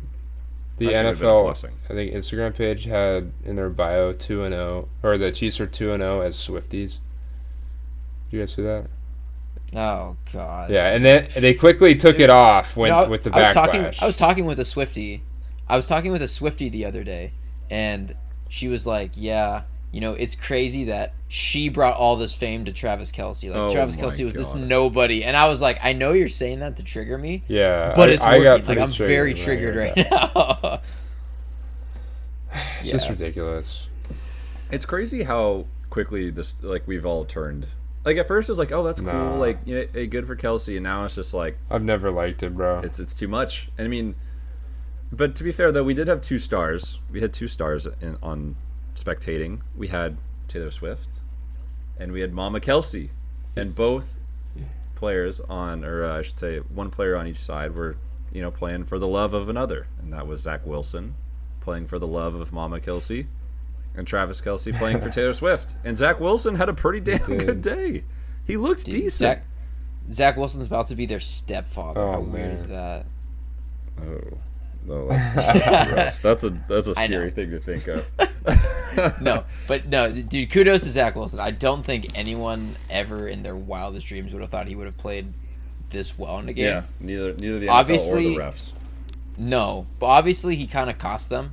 Like he okay, it wasn't on him, but like the timing of the fumble kind of puts it on, like the blame on him in a way for their loss, because he just like Yeah. drops a snap, and he's like being really hard on himself on the sidelines, and I get that. But it was kind of like a coming out party almost for Zach Wilson. Like it could just be a one-off by all means. I don't think I've ever been a Zach Wilson fan, and I don't think I am. But it's one of those things where it's like Rodney Harrison was crapping all over Yeah, I him saw on that. on Monday Night Yeah. Football.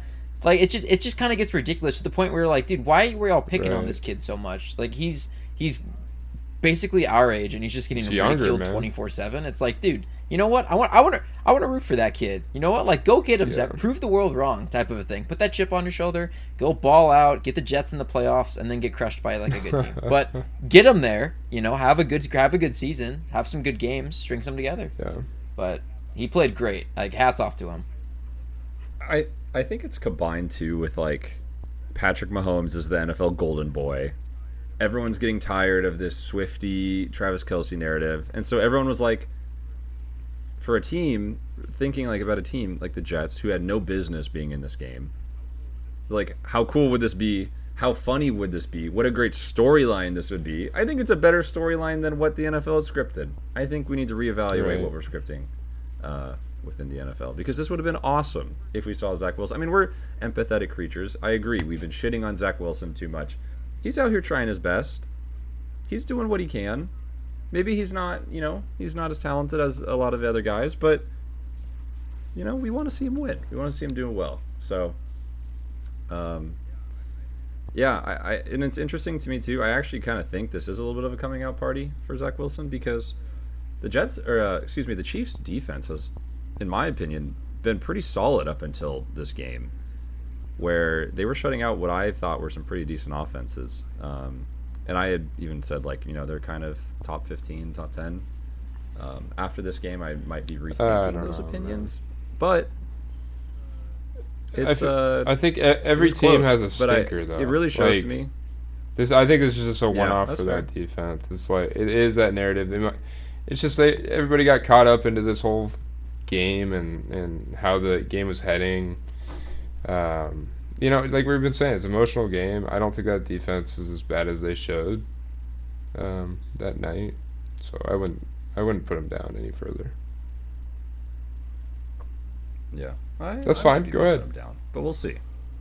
We'll see where that goes. Although every time I've done that, the team has had an incredible bounce back win. So maybe I'm Yeah. just, anti-cursing the Chiefs. Okay, last game of Week 4, Monday Night Football, Seahawks Giants. This was a yeah. important game in my household because I am a Seahawks fan, very clearly, and my girlfriend is a Giants fan. And I will tell you, after about the first half, she said, "I don't want to watch this anymore. Can you please leave me alone and go watch this in a different room?"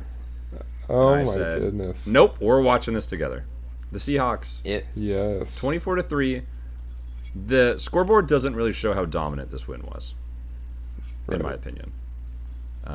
I would take the exact same stance in that I wouldn't want to watch that game if my team's offensive linemen were also turnstiles. So, totally fair. Yeah. Totally fair.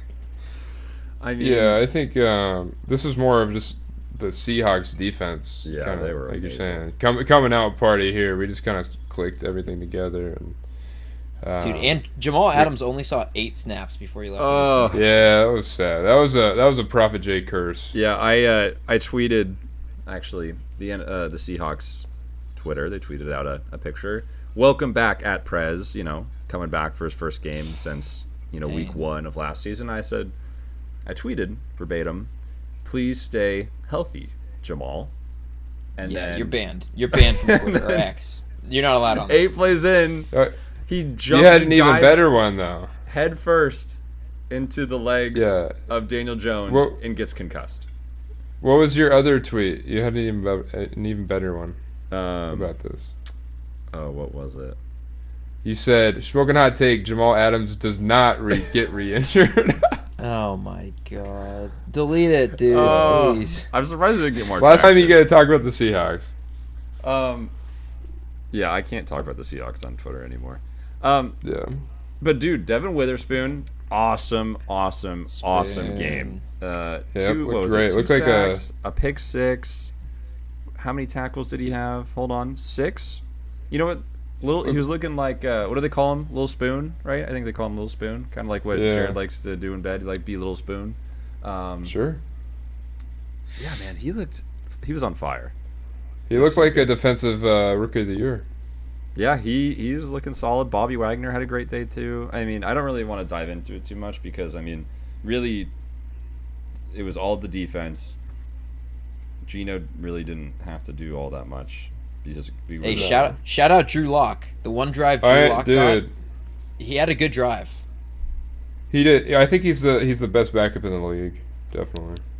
Do you think Locke could? Okay, how about this? Let's play the game we were talking about earlier with the Falcons. If Drew Lock was on the Falcons, how good would they be? They'd be pretty dang good. Is he better than Desmond Absolutely. Ritter? Absolutely. Yes, Ritter's got to be like the 30. If you're telling me to rank all 32 quarterbacks in the NFL, Ritter would be 33. And yes, I know that doesn't make sense. No, it does make sense. Yeah, because he's include that backups. bad. No, I would say Locke on the Falcons. I mean, I don't know, dude. Like, I think I know K-Dog last week was talking about Gardner Minshew. Like, I think Minshew would be a better option on the Falcons. I feel like Locke on the Falcons, like they probably would win 5, 6, 7 games. They'd be in that purgatory level. Yeah. I don't think they would make the playoffs with Locke, but like they'd be better than where they're at because he's not afraid to sling it. That's the thing. Like, he can come back to bite you. That's what they need. But yeah. So no, shout out to Locke. What do you guys think about the Daniel Jones contract in the offseason? Dog, I've been talking about this the whole season. They are trash, man, and I've been trying to get Prophet J on my wagon, but he is very adamant that they're still decent. I've been the Giants truther. I'm not gonna lie. Here's kind of my take on it, since everyone's probably wondering. Because I've been gassing up the Giants. I had them making the playoffs. They're clearly not making the playoffs after, what we've seen. Right. One, I think this team, while not significantly better, is definitely better with Saquon. And I feel like we're definitely seeing, the consequences of him not being there. This O-line, though, is the biggest problem. Probably, debatably the worst O-line in the damn league. They basically said, how... Who was it? Gandalf, Lord of the Rings. You shall not pass. It was opposite day. It was opposite day for that. Poor Daniel Jones. He took 10 sacks. I didn't even realize the 11th sack went on Paris Campbell, that's kind of funny. Yep. But Daniel Jones, I will say that last pick he threw was absolute garbage. I think he was just so tired of being sacked. He's like, I don't even care if I get the ball. Pick 6. I don't want to be on offense anymore. I just want to be done with this game. and just threw it. And then you can clearly see, like, on the sideline, Dable and Jones are not on the same page. I mean, they're yelling at each other. I mean, Jones was just straight up actually ignoring him. Yeah. And so clearly there needs to be something done, between coach and quarterback, and really, like, this O-line really needs to get their shit together because... Dude, go ahead. No, please, go for it. Oh, I was just going to say, and their front office, too. Like, I don't know why they didn't... If they want to keep Daniel Dimes, just franchise tag him and give Saquon the longer-term deal. I don't know why they... I get the whole running back thing, but... I mean, what are you doing, bro? Honestly, you give this dude $40 million a year? Yeah, they need to be the ones tanking for a new QB. Yeah. I disagree. I still don't think Daniel Jones is the problem. Trade...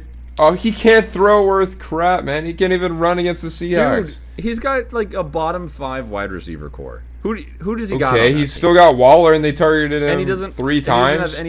He doesn't. Okay, Waller. I mean, dude, Waller. I feel like we tend to gas Waller up a little too much. The dude barely's been on the field like the last 2 years with injuries. Who's that guy that's torn his ACL like every year the past 5 Wandale? seasons? Isn't he out? No. Sterling Shepard. Isn't he still on the team? No. Yeah, he had one catch. He's on that team. Yeah. Dude, they Yeah. I mean, they had. They still got Hyatt. Robinson. They didn't throw it to Hyatt at all. He had 2 catches. I mean, see, like that's the thing. Hyatt should be playing every. I think Darius Slayton was their number. Like ran the most routes, and that's just wrong, dude. You should you draft Hyatt, let the man run, dude. Yeah, but they need to draft an O-line. They just need to spend all their next draft picks on O-linemen. I mean, it's a business. They're horrible. Man. They're so bad. It's honestly like it's not. I feel like this is a team. I mean, last year they definitely played above expectations, and now they're kind of looking like they're going to be this team that, similar to the Raiders, is in a little bit of a purgatory. Absolutely, just pain, man. Yeah, they made the divisional round, and they won a playoff game last year. They beat how? The fraud Vikings. That's how. Yeah. Yeah. So. And the Giants, dude, they have a tough schedule coming up. They play the Dolphins in Week 5. They play the Bills in Week 6. Then they play the Commanders, which I don't think they're beating the Commanders. No. They're losing that one. They play the Jets, Week 8, boys. Jets. So, yeah, if the Seahawks are getting 11 sacks, I'm kind of scared to see what the Jets can do. Or the Bills. Oh my God. Daniel Jones might just be like, I'm retiring for a week. Good luck, Danny. Good luck, dude. Yeah, it's a tough time to be a Giants fan. I'm sure my girlfriend, who's probably outside listening, is just seething right now, or probably nodding in agreement. She's like, truer things couldn't be said. But any last words, boys, before we hit the break on this one? Before we move into Week 5? No, it's a good week in the NFL last week. All right, folks. Don't go anywhere. We're going to take a small break, but we'll be back with a fun little segment between Week 5 picks and our power rankings. Welcome back, folks. Welcome back in to Shmokin Hot Takes. Shmokin'. I have a fun segment that I am calling Trick or Treat. Wow. Because we are in the spooky season in October. Okay. October football, baby. This is quite similar to kind of like the fraud or god thing that we did earlier on. But it's just, we're calling it Trick or Treat QB edition, where I'm going to give you either a player or like a specific performance of this player, and I'm going to be like, was he just tricking his team? Like, is he really going to keep playing to that level? Or was this a treat? And he's like, hey, this is going to be me for the next, season long, or next, I'm going to be good. I'm going to be decent. So let's start. We were just talking about this. Zach Wilson, Sunday night performance. Was this a trick or treat that he just delivered? You have to put your stamp on it now. Trick. It was a big old candy bar. Is he going to be good or not? Big old candy bar, baby. Hey, Hershey's. He's giving out.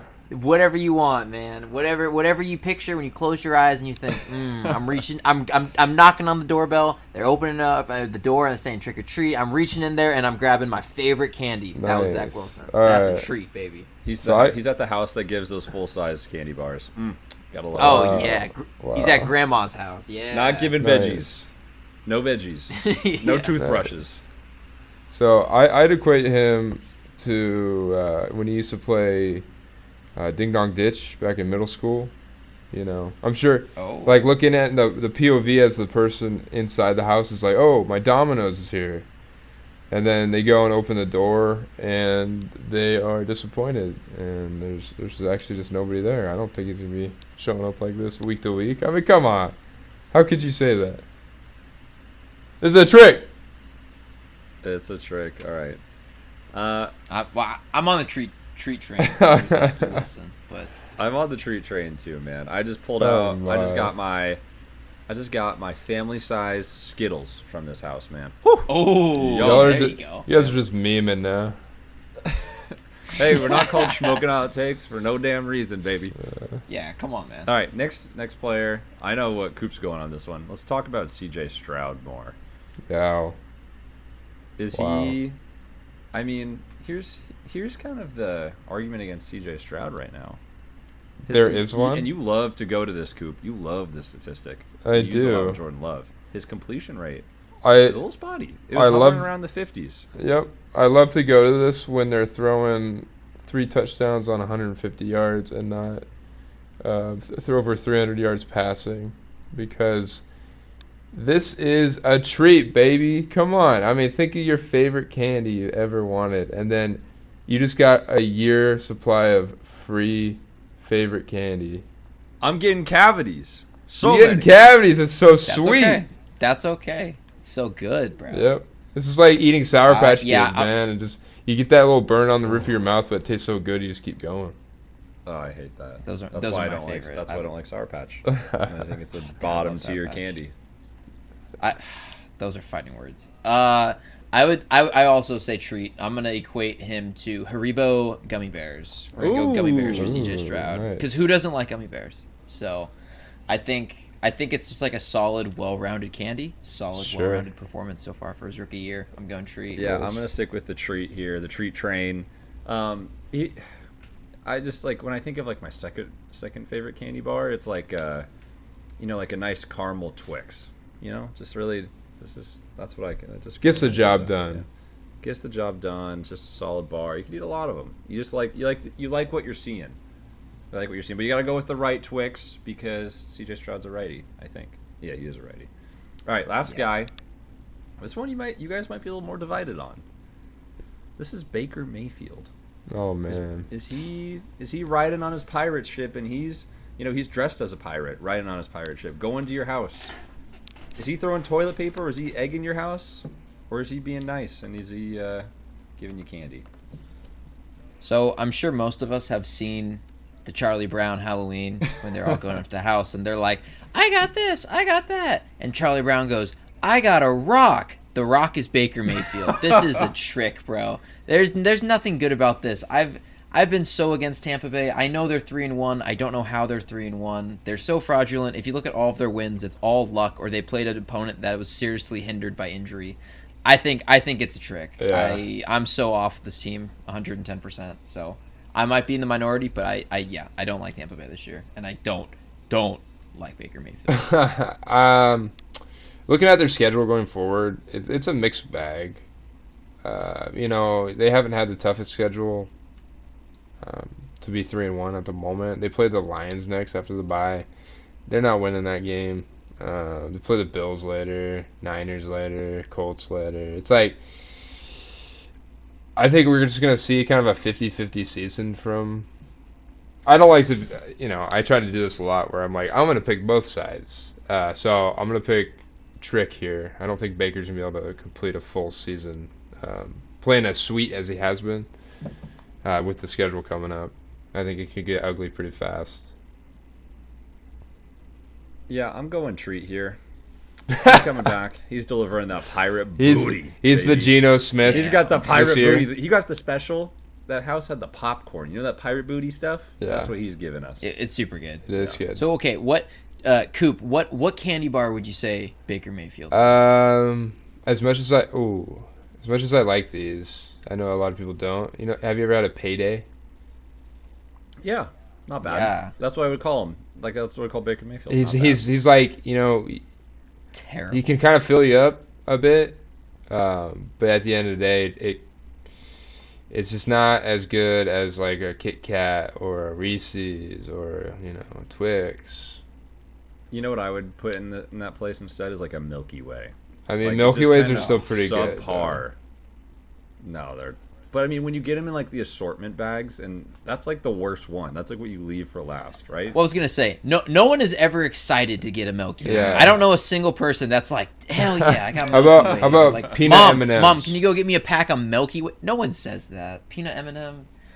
I was thinking more like a 100 grand, like some weird thing that's like super sure. niche. Don't disrespect 100. Of course, we have a 100 grand lover. I'm gonna be so. I love those. Yeah, It's funny you mention that. He also thinks that Baker Mayfield's a treat. True. So I mean, like, come on. It's funny. It's funny you I'm say that because kidding. I was literally thinking about bringing in the 100 grand, but I was like, who's a player that's really good who just got paid a bag? And I was gonna say like Joe Burrow, but he's been playing like ass. Yeah. So I don't really know who's 100 grand right now. I can't think of one. No. But dude, don't gosh. ever disrespect 100 grands on this podcast again. Don't you dare! You can talk smack about any player in the NFL, but you cross the line at 100. You can talk 100 all the grand. shit you want about the Seahawks. That's fine. All right. Yeah, okay. All right. Man, now I'm really craving some candy. Might have to go get some. Same. Might have to go get a big Halloween bag here after the podcast. All right, boys. Let's get into what the people are here for. Week 5 picks. We got a lot of interesting matchups this week. Not so much interdivisional, just like honestly, I had a hard time picking some of these games because just with teams underperforming, some teams overperforming, some teams being great one week and sucking ass the next. It's really hard to pick. But let's just start with a game, Thursday Night Football. I don't even really want to watch this and do a Thursday night reaction because it's just going to be awful. It's going to be bad football. It's Bears versus Commanders. Yeah. Will we see the second coming of the Howl breakout? As Coop loves the term. I Will love Justin that Fields term. continue to play well? I don't know. I mean, this game is going to be gross. I don't know who's ever excited. I feel like Amazon consistently gets these dog games where it's just like, I just don't know why we keep getting these games tonight. I don't have much to say. I think after watching the Commanders-Eagles game, I think Commanders do actually look pretty decent. And with how the Broncos came back on the Bears, I just don't see the Bears really winning this one.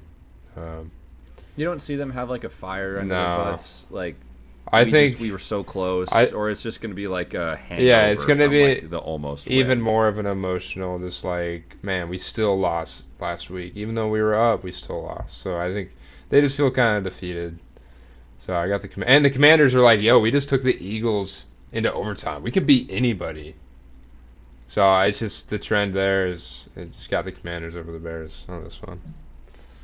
Is this in Washington? I think it is in Washington. Yeah, It's in it is. Washington. Yeah. I don't know if that makes a difference though, just because I feel like Washington isn't known for their fans or anything like that. No, but not this year. yeah, I mean the Bears can't stop anything on defense, dude. Howl's gonna be howling for Halloween. How about that? He's gonna turn into his werewolf phase and go, "Ow!" There you go. It's a Bears. Even better one though. He's a You got Bears. Scary Terry in this game, man.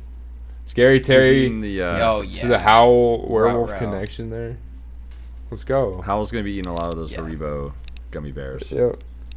that C-Dubs was just talking about. Yeah, he is. Oh, dude, now I'm hungry. So, oh my gosh, yeah. Yeah. So I think it's safe to say we all have the Manders here, right? Yeah. Like Yes.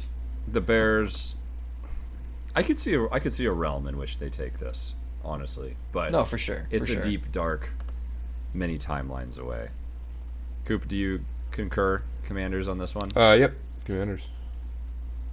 All right, let's go. Another 6:30 a.m. game that I'm really gonna try and wake up for this one. I actually think this will be a good game. Jaguars Bills. The 2-2 Jaguars facing the 3-1 Bills. Bills are the 5.5 point favorite. Over under 49 points. Yep.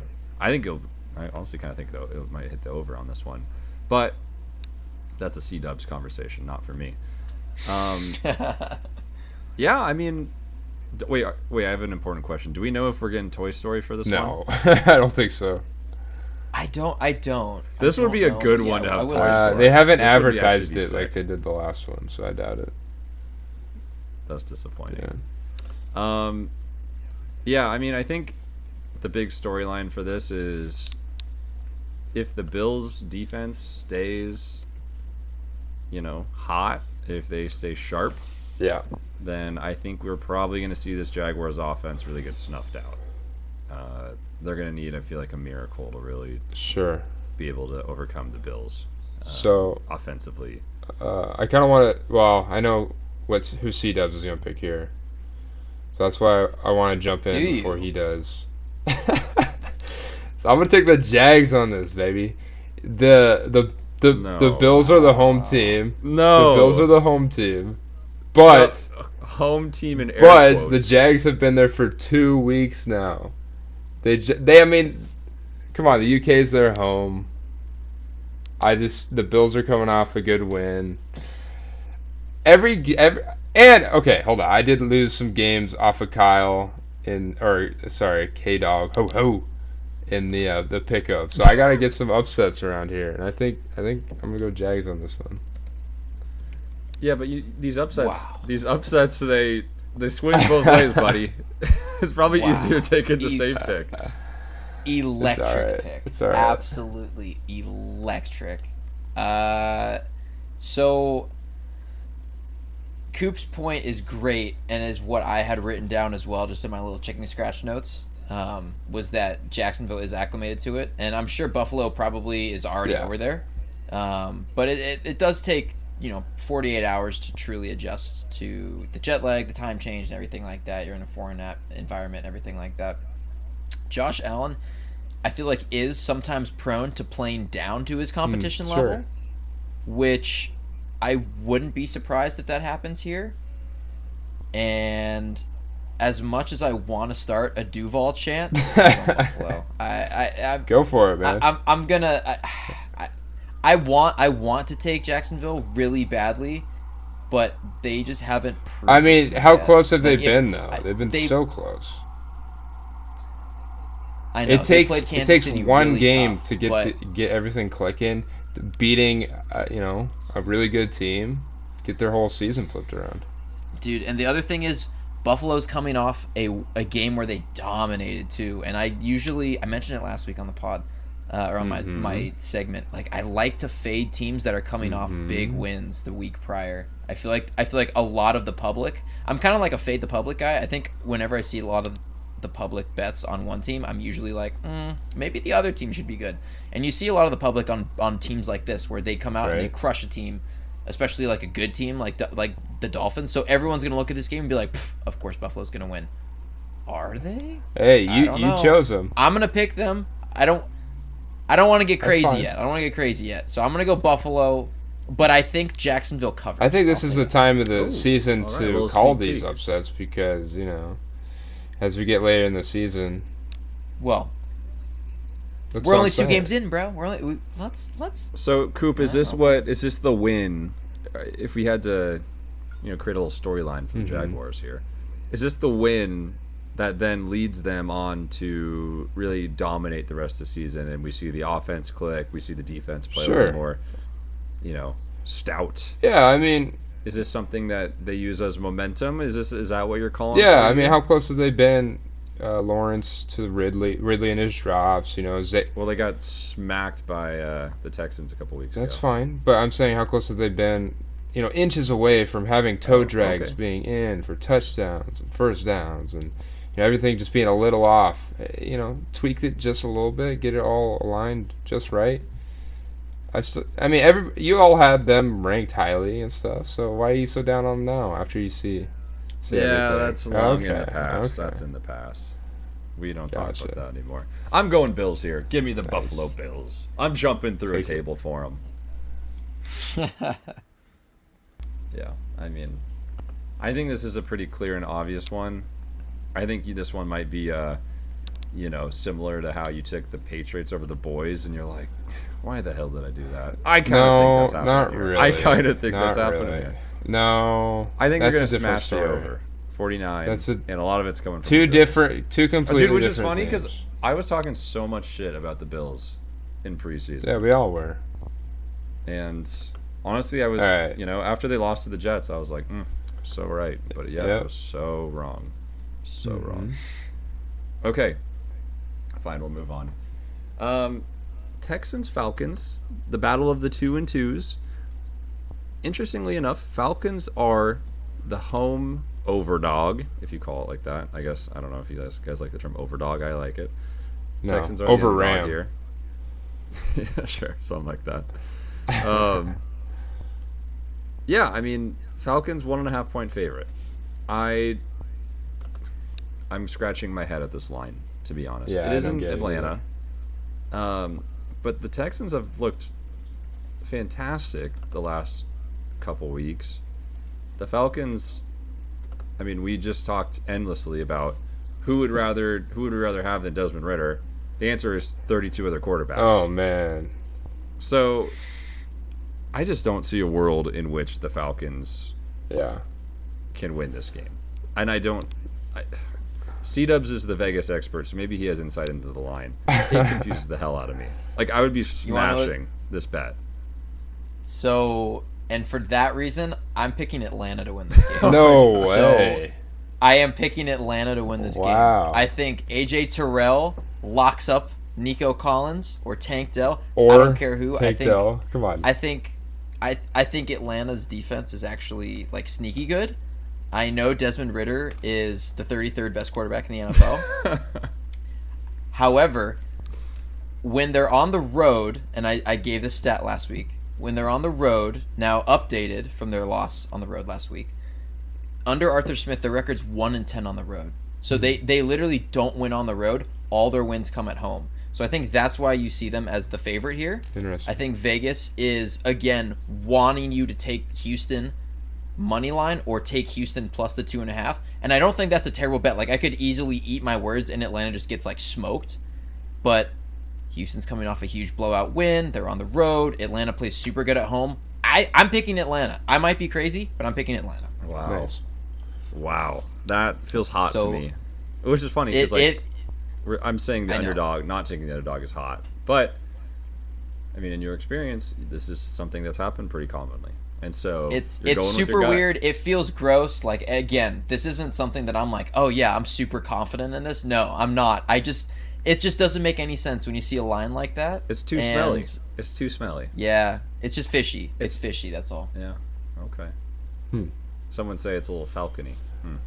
Okay. All right. Well, So I'll be the odd one out on this one. oh, that's fine. I mean, everything you said kind of, it makes a lot of sense to me. Kind of almost wavers me a little bit, but I got Texans here. Oh. I just like what I'm seeing from Stroud and that offense, and yeah, Atlanta does have a good defense, but you know, are they keeping up with Stroud, who's putting up over 300 a game? Even if they get ahead with their running game, I mean, the way to beat the Falcons has been proven. Stop the running game. Stop Bijan. Yep. Make Riddler try to use some tricks, you know, and he can't. So even if they get down, the Texans, then that passing offense is just gonna be able to shoot right down the field, in my opinion. Hey, it is trick or treat month though. So Yeah. maybe Riddler's got some tricks up his sleeve. Maybe. Yeah, I think all those tricks is just him, you know, finding different ways to throw the ball. In the dirt. Yeah, in the dirt or out of bounds or into the other team's hands. It's like Yeah. he throws it and it magically appears. Goes, "Thank you, Desmond Ritter. You're a magician. You were magical." I don't even really want to talk about this next game that much. I'm just gonna say Lions Panthers. I'm calling Lions Lions, dude. by Yeah, more Lions. than 10. By more than 10. Yeah. Yep, Lions Rip the look Panthers, good. And I know maybe our Lions listeners will be disappointed that we're not going into this more, but I think it's more a Testament. we just have that much confidence in the Lions that we don't even really need to talk about them because this is just going to be a blowout. And Panthers go to 0-5, and congrats on your high draft pick. That's right. Okay. So this is a game, Titans Colts, another battle of the 2-2s. Colts are the underdog, Colts are the favorite by 1 point. I just don't. This is a game where I have such a hard time picking a Titans team to either win or lose because they beat the Bengals, and then they get smoked by who'd they get smoked by in week 3? Was it the Browns? 27-3. Yeah. Same score both weeks, by the way. Nice script. The script writers are doing something. They're trying to tell us something with that, I think, but I don't know what yet. Yeah. And the Colts I'm high on, but then there's teams like the Bengals, right? They feel a little more confident in, and then they let us down. I'm gonna stick with my guns here and go with the Colts. I've been saying that I've been seeing them as a 500 team. I think they'll continue to do so. Can they stop Derrick Henry is the question. I think the answer is no, but they will hold him, to a point where they can at least sneak out a victory. And I think it will be really close in that that 1 point, 2 point range. This game is going to be, I think, ended by some kind of field goal or something like that. It's going to be really tight. It's going to be a close game. Definitely going to be ugly. I got the Colts here. It is tough to try to, Titans have looked pretty good, but just against kind of bad teams, and the Colts are not as bad as the Bengals right now. So it's going to be way closer than that. The last game we saw, and Henry is just able to kind of do his thing, and Tannehill's Tannehill. He's not doing anything. So I think as long as the Colts answer whatever they got going on with Henry, then they're gonna pull through. Yeah, I want to add one small point to this too. I think we need to see Richardson step up and actually throw the ball and be a little more accurate. Otherwise, that is where if he starts turning the ball over a bunch, because the Titans' run D is stout. So if he starts turning the ball over like in the air, this could be a ugly game fast for the Colts. That's I think, the pivotal point in my mind. Yeah, I agree. Sorry, I didn't mean to jump in over you. Am I solo riding again? Oh. No, I'm not. I'm taking the Colts. I'm surprised. I'm taking the Colts, bro. Tennessee sucks. Tennessee's dookie. No reasoning needed. You guys covered it all. Indianapolis is gonna, and Indy's gonna roll this one. Wow. I feel pretty confident. You feel confident. See, this was a really, I definitely thought it could go either way. Yeah, me too. I'm in those divisional games, man. Always lean the home team. It's early in the season, I don't know. It probably will be close. Like, Vrabel's a great coach, so he'll have a game plan. But I think Indy's just they're on the cusp of. They're kind of like the Lions at the end of last year. I feel like where they were just so scrappy and in the games. Like, even at the beginning of last year when the Lions were, they started 0-6, 0-7 or something like that. Yeah. Like they were still competitive and scrappy in all those games, and I'm getting the same vibe from the Colts. So I think the Colts roll in this one. Nice. All right. Another game. Another difficult game. Saints-Patriots. So the Saints coming off... I think Saints are coming off a game against the Bucks where they took the loss. Patriots just got their backs blown out by the Cowboys. It is in Gillette Stadium. The Patriots are the favorite, the 1.5 point favorite. Do we know if Derek Carr is going to be okay for this game, or is he just? I don't know. I don't know what his status is. I think that's the big mystery in this game. So I looked at this from the standpoint of either Carr is sitting or he's going to trot out there again and put up a similar performance to last week where he can't throw the ball at all. So I picked New England. It's gross. I don't like it. They are favored in this game. So maybe Vegas knows something. Maybe they know that Jameis is going to start, or heaven forbid they have Taysom Hill, who's my least favorite player in the freaking league, out there. I don't know. I just get this weird vibe that this is a game where Belichick has his fingerprints all over it. Yeah, and right. They win. If Carr is healthy, maybe not, because I like the Saints' weapons, but. I don't know. I'm just getting a weird vibe that New England is gonna. They put up an absolute stinker last week. Mac Jones, the pressure's on him to prove it. I think this is a bounce back spot for the Patriots. I don't feel good about it, but I would pick the Patriots. Yeah. I don't know if it matters too much, but I also do want to point out that the New England defense is actually a little beat up right now. My defensive rookie of the year, Christian Gonzalez, he's hurt. Oh, really? Which is a huge bummer because he was having a big season. And then Matthew Judon, another guy who is a core part of that defense, and he I don't think will be playing this week either. So no, he tore his bicep, gnarly injury. Ouch. Yeah. Yikes. So they are beat up. Does that matter against Jameis Winston or injured Derek Carr or crackhead Taysom Hill? Probably not, because Bill Belichick is going to figure it out. So I got the Patriots in this one too. Yeah, enough said from you two. I don't need to reiterate any of that. I got the Patriots here. All right. Let's scoot on over to the AFC North, where we have the 3-1 Ravens facing off against the 2-2 Steelers. Ravens currently 3.5-point favorites with a low over/under of 38. That's going to be one of the lower ones of the year. That looks like the lowest of the week. Yeah. Wow. Do we? Ravens offense is going to be a little stanky, is what Vegas is saying. Do we need to spend much time on this one? No. No. Ravens. Ravens. Ravens all the way. Mark Andrews, Spoiler, 2 more tutties, actually, no baby. spoiler alert for the picks. How many? Wait, it is important. How many is Calvin Austin? Oh yeah, this game, Calvin Austin 2 tutties, Mark Andrews 2 tutties. So you're picking up Calvin Austin and starting him then? Well, I have him on my dynasty team. Can we pencil you in? I have him in my dynasty team, so I think that's enough exposure to Calvin Austin. Well, can we pencil him in for you for a start? Can we give no. Even if you're calling for 2 tutties, come on, dude. No, I'm good. All right, whatever. Let's go. I'm not that crazy. Yep. You got to back up your own. You got to back up your own calls, man. Oh, really? You want to get into that? No, I don't. All right, good. The prophet does not. The prophet prophesizes and then moves on. Honestly, I'm gonna start like doing my my calls and then doing the reverse of that because it's starting to work out pretty nicely. Sure. Seeing a nice trend.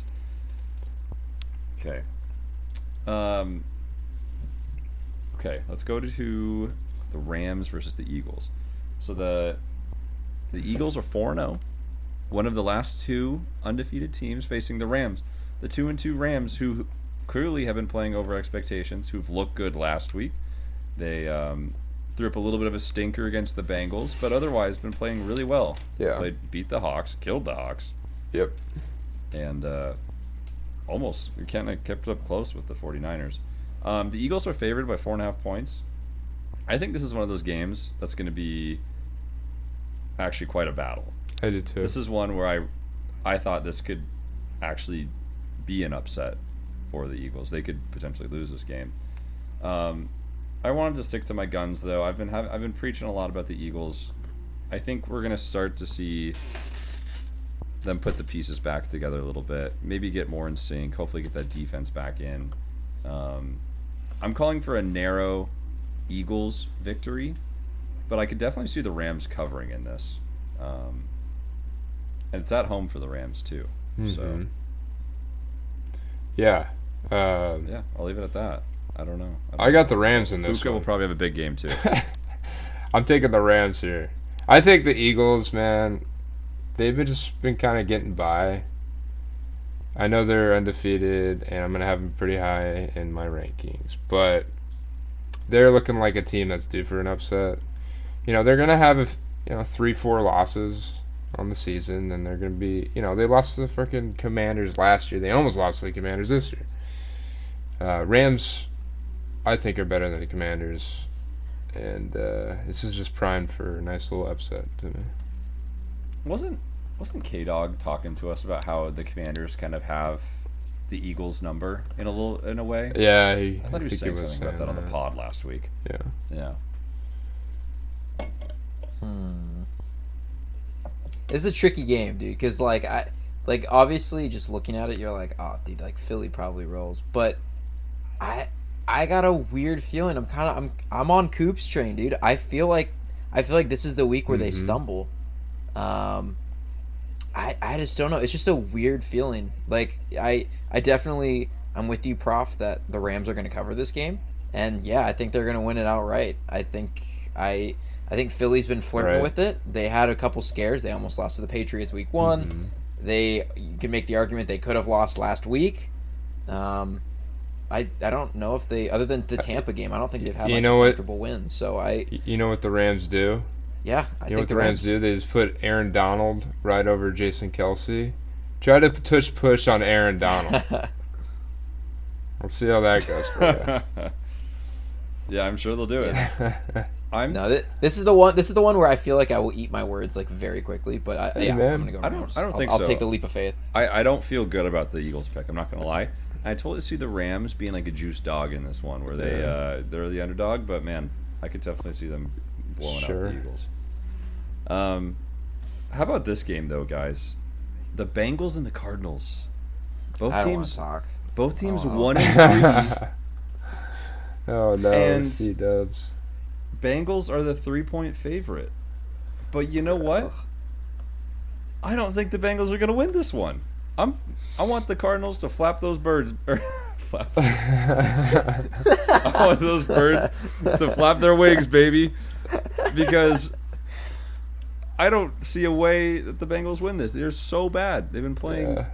I just don't think they've been playing well. It's at home for the Cardinals. I mean... Dobbs has been looking decent. Yeah. Michael Wilson breakout game already happened. Hollywood's been looking good. James Conner has been consistent. I mean, if they just blitz the hell out of Joe Burrow or Jake Browning if he plays, I think it's GG, man. I don't see a world in which the Bengals win this. Yeah, I'm gonna, before we hear C-Dub's eventual bet on the Bengals, because he can't bet on the Cardinals, I'm gonna say Cardinals all the way here.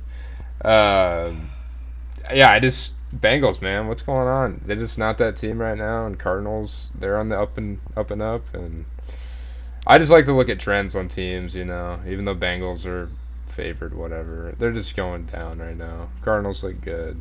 Dobbs looks good. Just everything Prophet just said.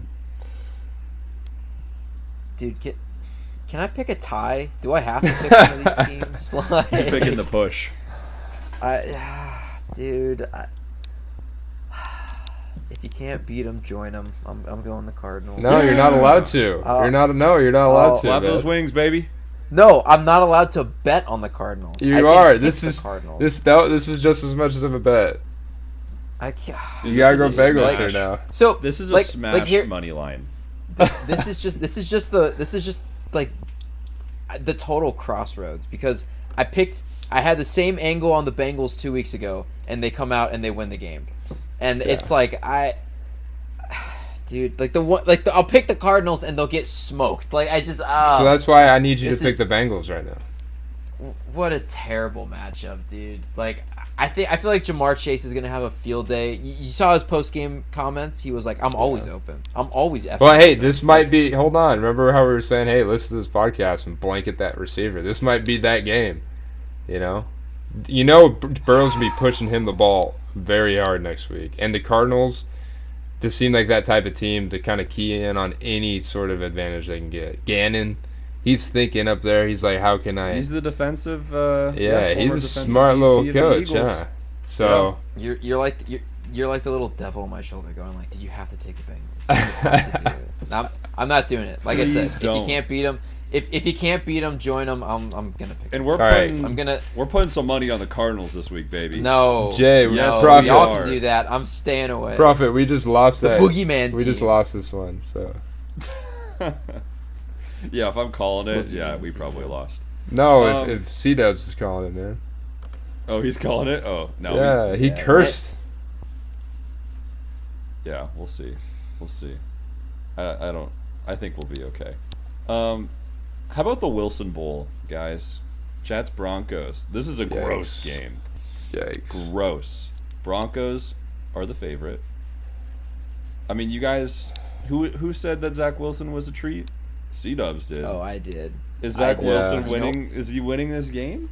I kind of. You know who I'm picking for this one? All right, I'll give you a hint. Jets, Jets. We're rocking with the Jets, baby. Give me the Jets. Russell Wilson, fraud. I'm sorry. Fraud. I just honestly, the Broncos defense is just so bad. It is. Zach Wilson could revert to his normal status, and I still think they would move the ball. Like, Breece Hall's going to have a field day. Dalvin Cook's not, because Dalvin Cook's washed. But Breece Hall's going to have a field day. The Jets receivers, Alan Lazard, the Lizard King, like Garrett Wilson, fire him up, dude. I think the Jets Yeah. roll in this one. Yeah. They're 2.5 point underdogs right now. The money line's plus 108. Dude, give me that all day long. I have that as okay. I'm not gonna. Okay, yeah, I will. Spoiler to Friday. The Jets are one of my locks of the week. Oh Ooh. shit! Yeah. I will be putting. I'm not putting money on the Cardinals, but I'm gonna close my eyes and put money on the Jets. It doesn't make sense, but I'm gonna do it anyways. I like the Jets. So, There's a. you want to go ahead? No, you can say your thing really quick, but I just wanted to add that there's a big storyline with this game between Sean Payton and Nathaniel Hackett. This is Hackett's return home to the Mile High. Yep. Sean Payton Good came call out and out. said, the coaching was so bad, I don't know if I can fix it. Right. Revenge game? I think Fighting so. words right there. I think so. But Coop, please finish what you were going to say. Sure. So, we talked about trick or treat, right? I called Zach Wilson a trick. As much as I wanted to pick the Broncos here, I think I'm going to have to go Jets. Just because I also love to read into narratives. And it's like you see the whole Zach Wilson almost beating the Chiefs, He was saying, oh, it's my fault. He was able to kind of rally his team around him for like once, for the first time that he's like really played.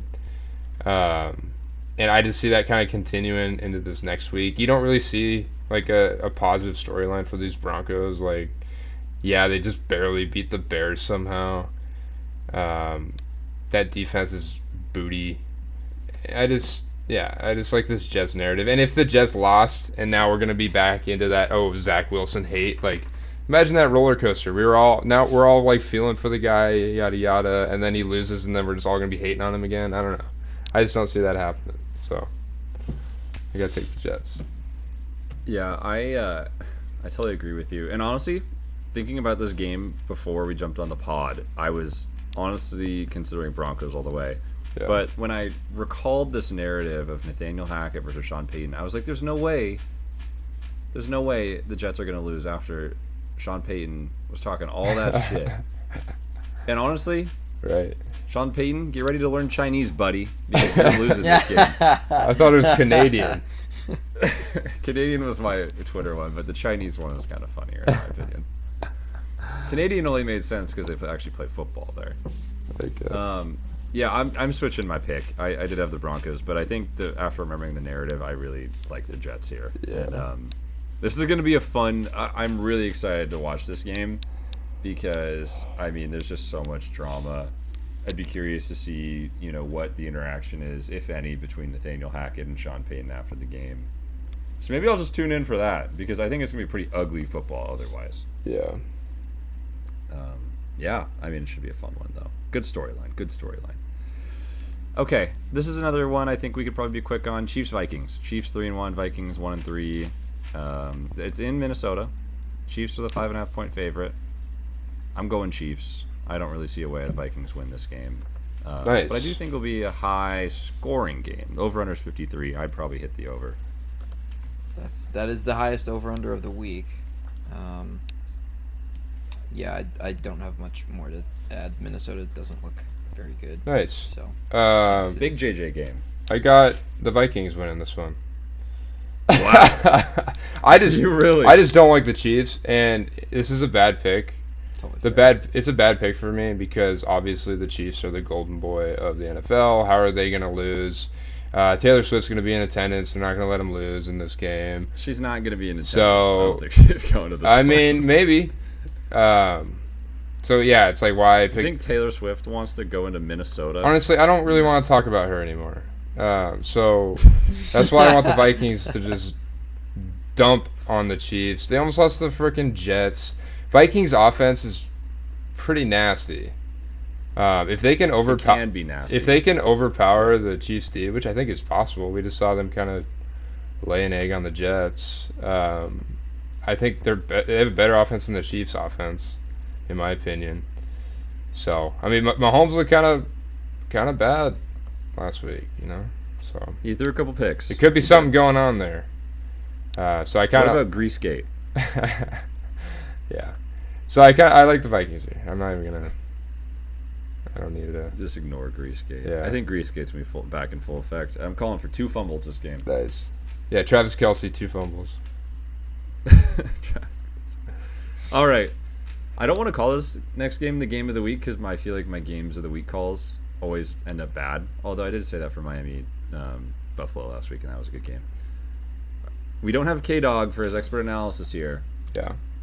But we got the Cowboys versus the Niners. 3-1, 4-0 rematch from the NFC playoffs last year. It's teams that, have been floating in the top 5 all season long. The Niners kind of get a real game, a real opponent to really test to see, just how good of a football team they are.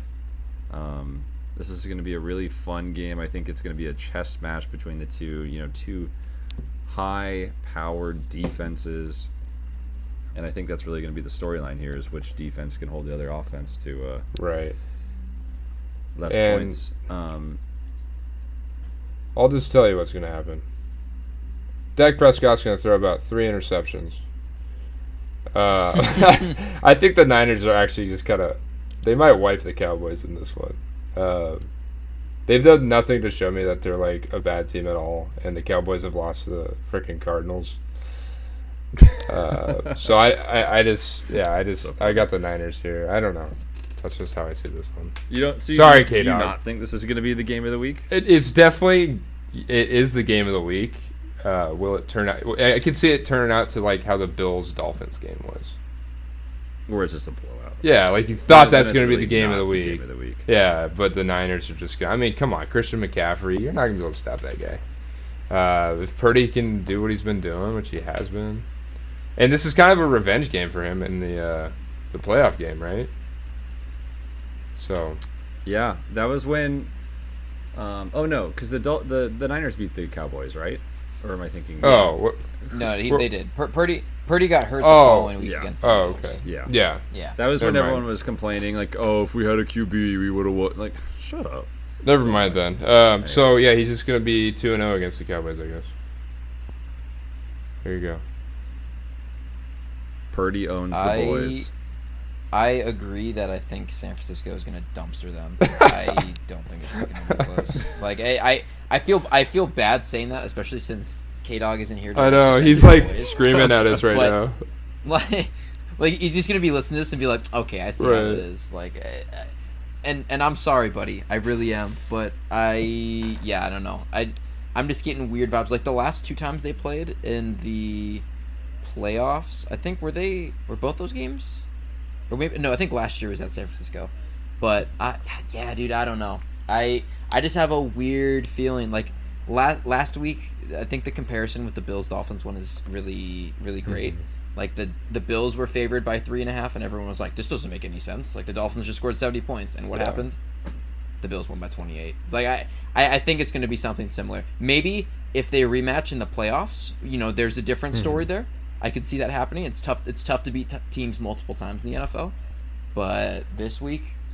I just don't like McCarthy as a head coach. He's just kind of a bum. Yeah, do you think if the Cowboys still had Kellen Moore, they'd win this game? Oh, hands down. It'd be like 120 to maybe 40.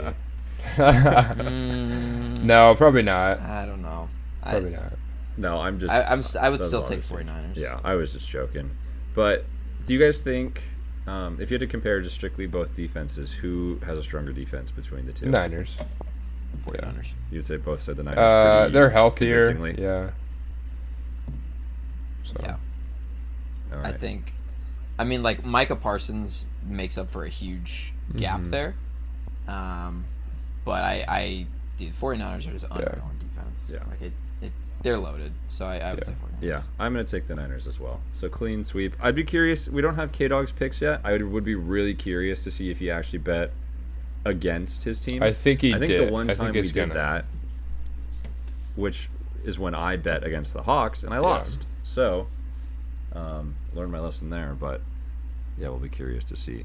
But it should be a fun game. I mean, this is probably the best primetime game we've had this whole season so far.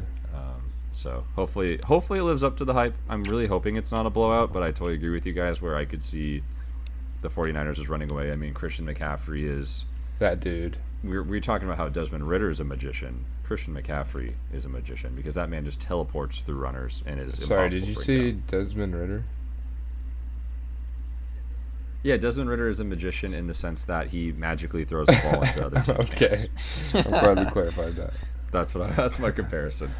Yeah. Anyways, all right. Monday Night Football: Packers Raiders. The 2-2 Packers versus the 1-3 Raiders.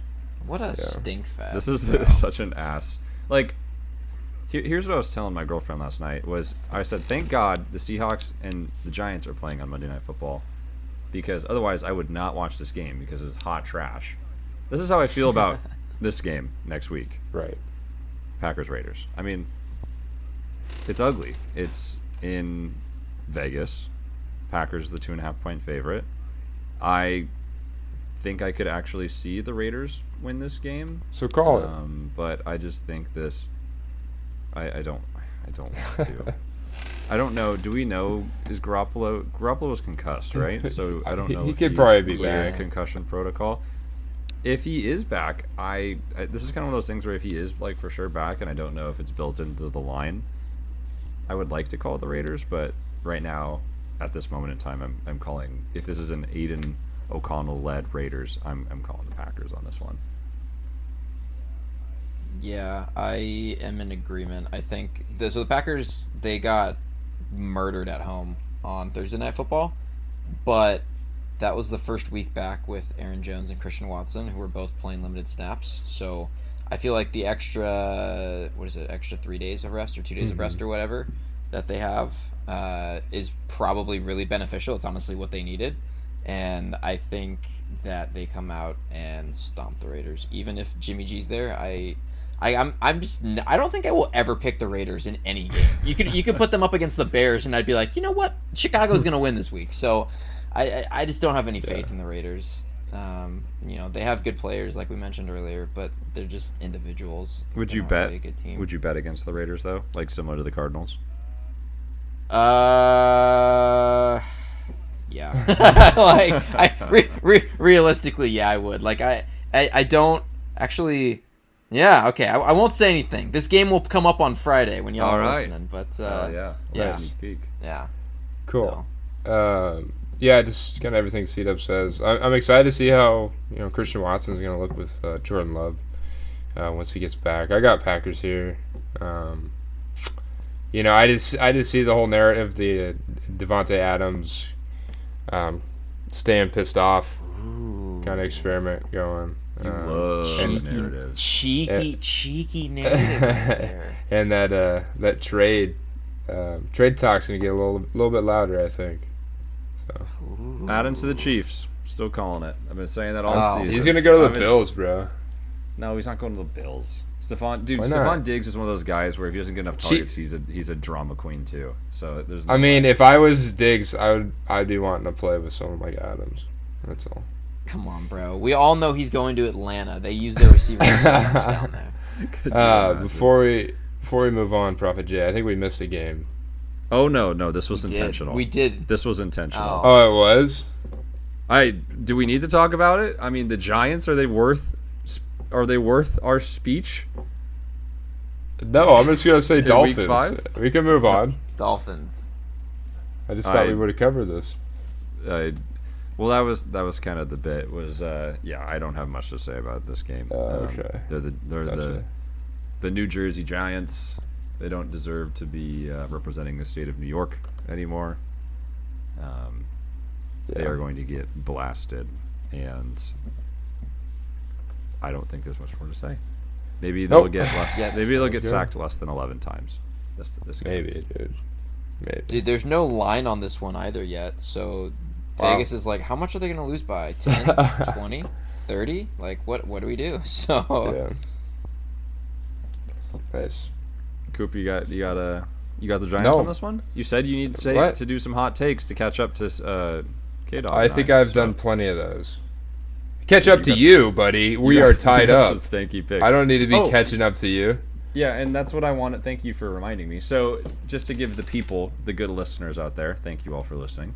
An update on where we're at with our standings. This is just not including C-Dubs because we haven't been tracking his.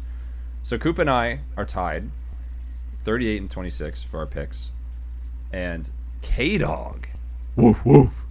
He's got a deep woof today. He is man, smoking us. He's 43 and 21. He's come out to play. So he is coming out to be Prophet K. Yep. Yeah, he's been looking good. He's been calling these games correctly. So, if you're a money line better kind of guy, going with K-Dogs isn't necessarily a bad option. It isn't a bad option. Yeah. And then also we'll remind you, folks, there are 4 teams with buys this week. Sadly, one is the Seahawks, and then the other 3 are the Browns. Thank God we don't got to watch the Browns. The Chargers. Thank God we don't got to watch the Chargers. And the Buccaneers. I'm sad about the Buccaneers. But Thank God. I'll say it. Thank God we don't have to watch the Buccaneers. Golly. Yeah. So it'll be a fun week. I hate bye week though. I hate when the start of bye week for fantasy's sake. It's just always so annoying having to navigate that system. But boys, are we ready to do our top 10 Shmokin Hot power rankings? Yeah, let's get it out of the let's way. blast these. And we're gonna go K-Dog through sent us his list too, so we're gonna list off K-Dog's along with ours. Do we want to just go through each of ours, just the whole thing? We can just list them I off. think so. All right. Yeah. C-Dubs, And then we why could don't you talk kick us about off? anything after. Yeah. All right. Yeah. If there's anything like shocking or surprising, just stop and then we'll So Sure. number 10, I got Houston. Even though I got them losing this week, nice. I got Houston at 10. Hell I like that. Make the appearance. Number 9, I got Cleveland. I think the DTR thing was sort of a distraction. I think they're still good enough to be in the top 10. Yeah.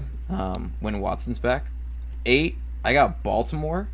Nice. Just a solid 3-1 team. They're figuring things out on offense. They're getting better.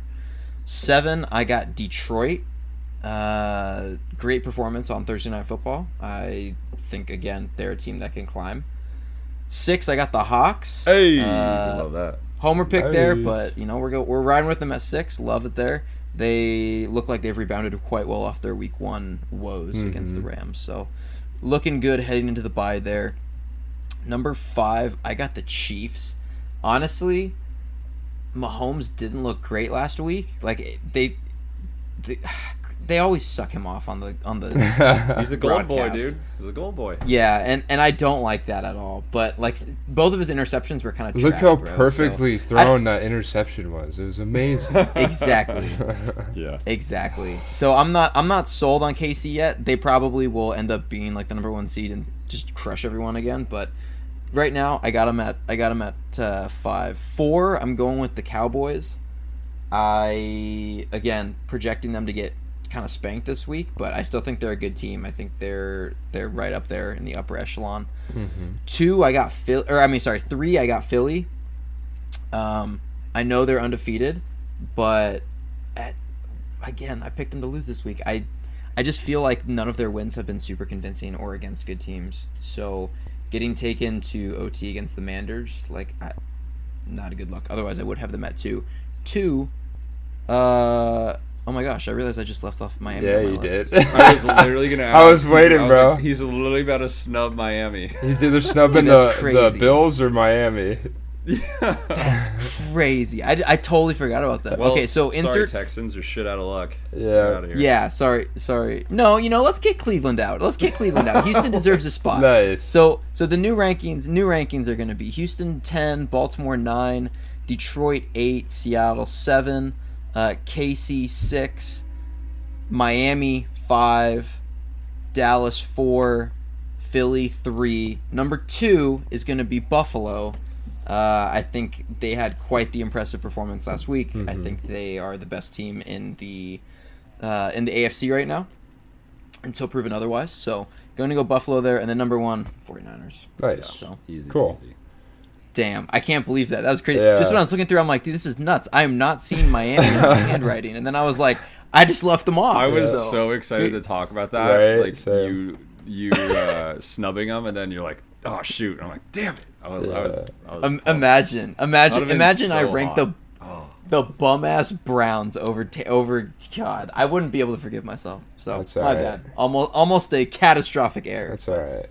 I'll jump into mine. So we had pretty similar. I think all of us are gonna have sort of similar lists. My 10, I'm gonna start off with the unchanged Chargers. I just like them here at 10. I just like that offense going forward. They just played a game against the Raiders that they won, and they don't need to move up or down from. Number 9, I got someone dropping 5 spots. I hate this team. It's the Chiefs. I think all the teams I have above them can beat them right now. Mahomes looking dookie. I hate Taylor Swift. What can I say? Above them, I have this team moving up 1. I got the Ravens at 8. Looking good. Offense is going to start clicking again. Lions, I got at 7. Seahawks at 6. I got the Dolphins moving down 3 to 5 here. They lost to the Bills. That's a good team they played, and I can't have them at 2 anymore, so gotta put them down. Got the Cowboys at 4, so they moved up 2 for me. It's almost like that Cardinals loss. I feel, depending on how this next game against the Niners goes, they could just like K-Dog was saying, it's just a bad nightmare, right? So they moved back into my top 5. And then I got the Bills at 3. They're unchanged? No way. Anyways, I got the Bills at 3, and then I got the Eagles at 2, 49ers at 1. There's no reason for me currently. I mean, the 2 undefeated teams, I feel like I just got to keep them up at 1 and 2. Eagles didn't lose. I know they got taken down to the wire, but until they lose, I just can't really put a one-loss team over them right now. Fair enough. All right. I think I might have an identical list to C-Dubs. Oh. So I got the Texans at 10. Love what they're doing offensively. Defense is looking stout, sharp, shutting down some of the great, or what we thought to be some of the better offenses in the league so far. Mm-hmm. At number 9, I got the Ravens. They're back on my list Nice. after dropping them off last week. I think, they did face DTR, but the defense is looking to be a bit sharper. Lamar is not being fully utilized, probably to what we'll see once they actually play a real better teams. But he has been doing all right, and good to see Mark Andrews get back in action. Number 8, I got the Detroit Lions. I mean, that defense is, I think that's their strong suit. I mean, and the offense isn't bad either. So they've been shutting down the run game, and they just continue to really impress me. And honestly, a really fun team to watch and root for. Number 7, I got the Hawks. I mean, nice. What more can you say about them after watching Monday night? That defense looks great. Gino didn't even have to do all that much. So, and let's pray to God that Jamal Adams is okay and does not get injured once again.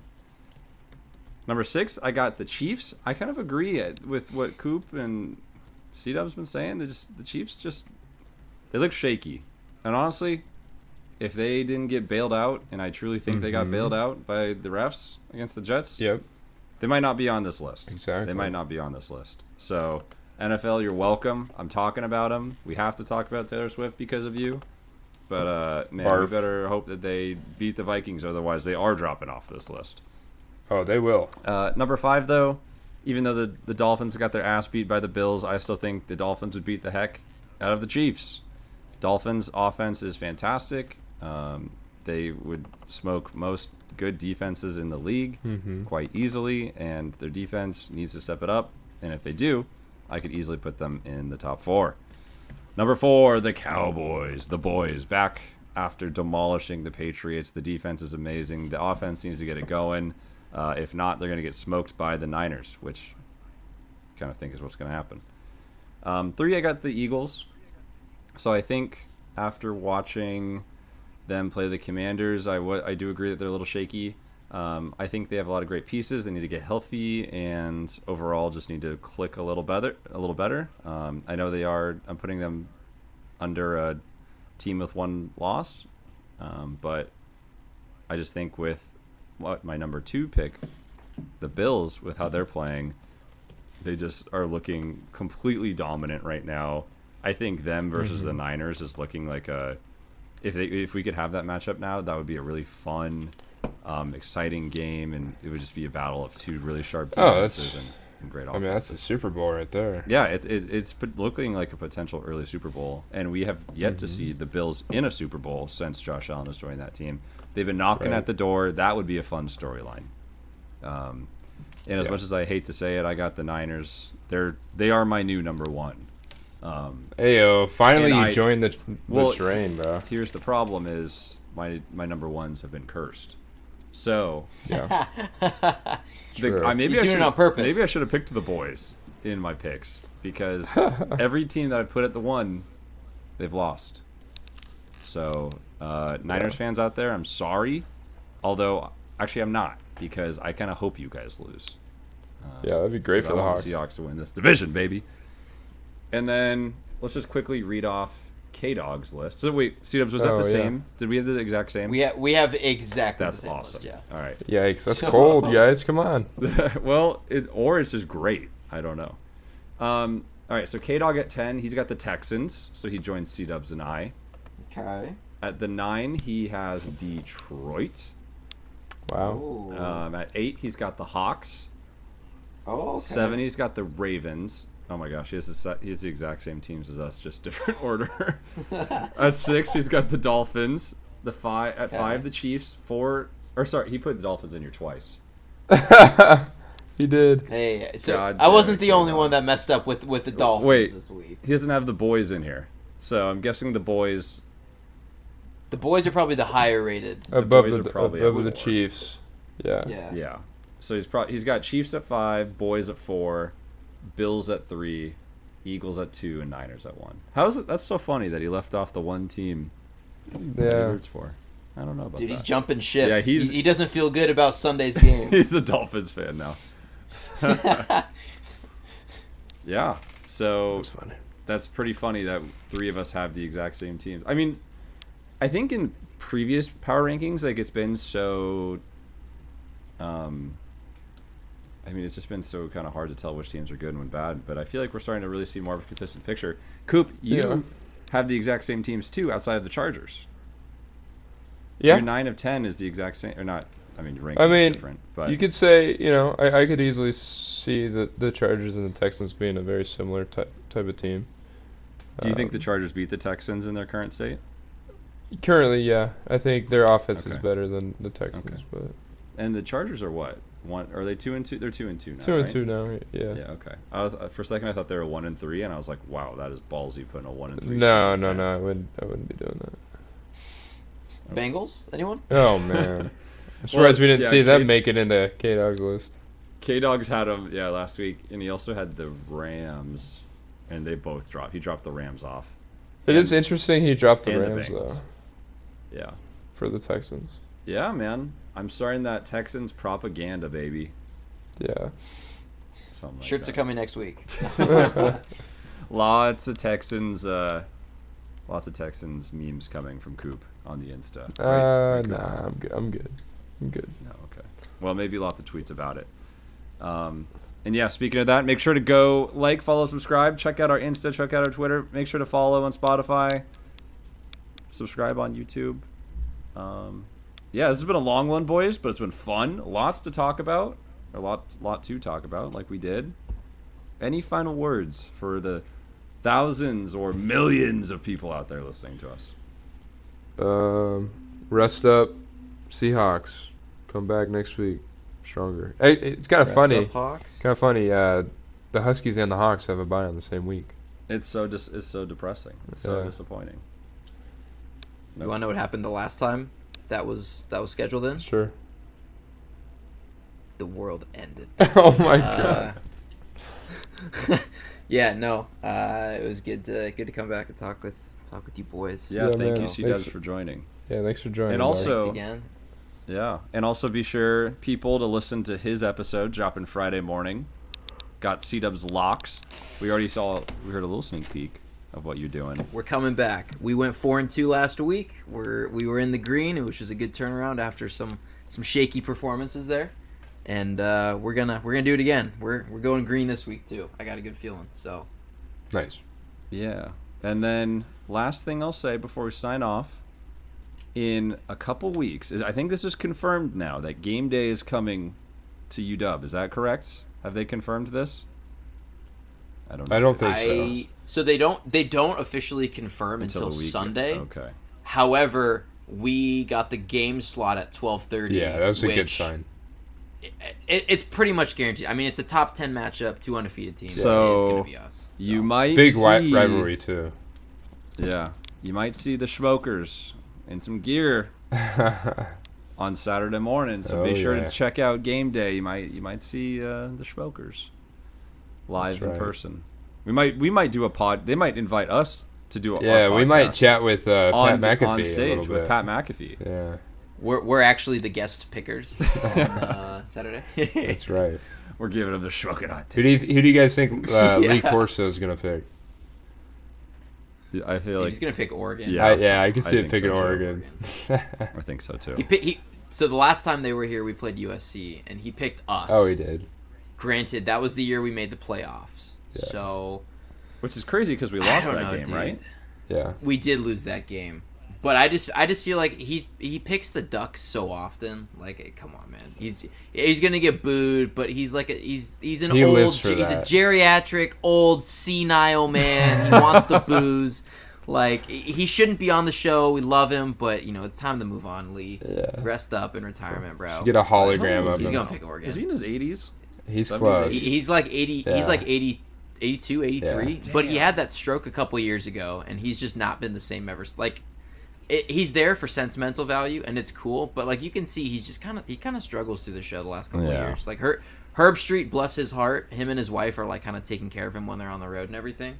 So, how do you know all this? Bro, because I invested in this, I guess this was so. my show. Like growing up, I would binge watch this before my youth football games. Like I'd be putting them on my pads.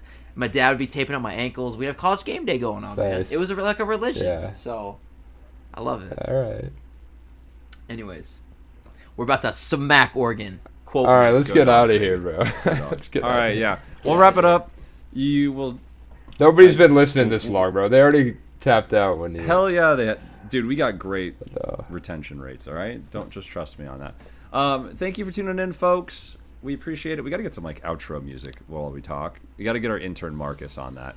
Marcus. Yeah, Marcus. Anyways, thank you for tuning in, folks. C-Dubs, thank you for joining us today. This was Shmokin Hot Takes. We hope you enjoyed it. And hopefully we'll give you a Thursday night reaction. Honestly, if the game is dog ass, then might not. Yeah. Might not. We'll see. But you'll definitely get C-Dubs locks on Friday. All right, folks. Thank you. Yep. Have a great day. See ya. Adios. See ya.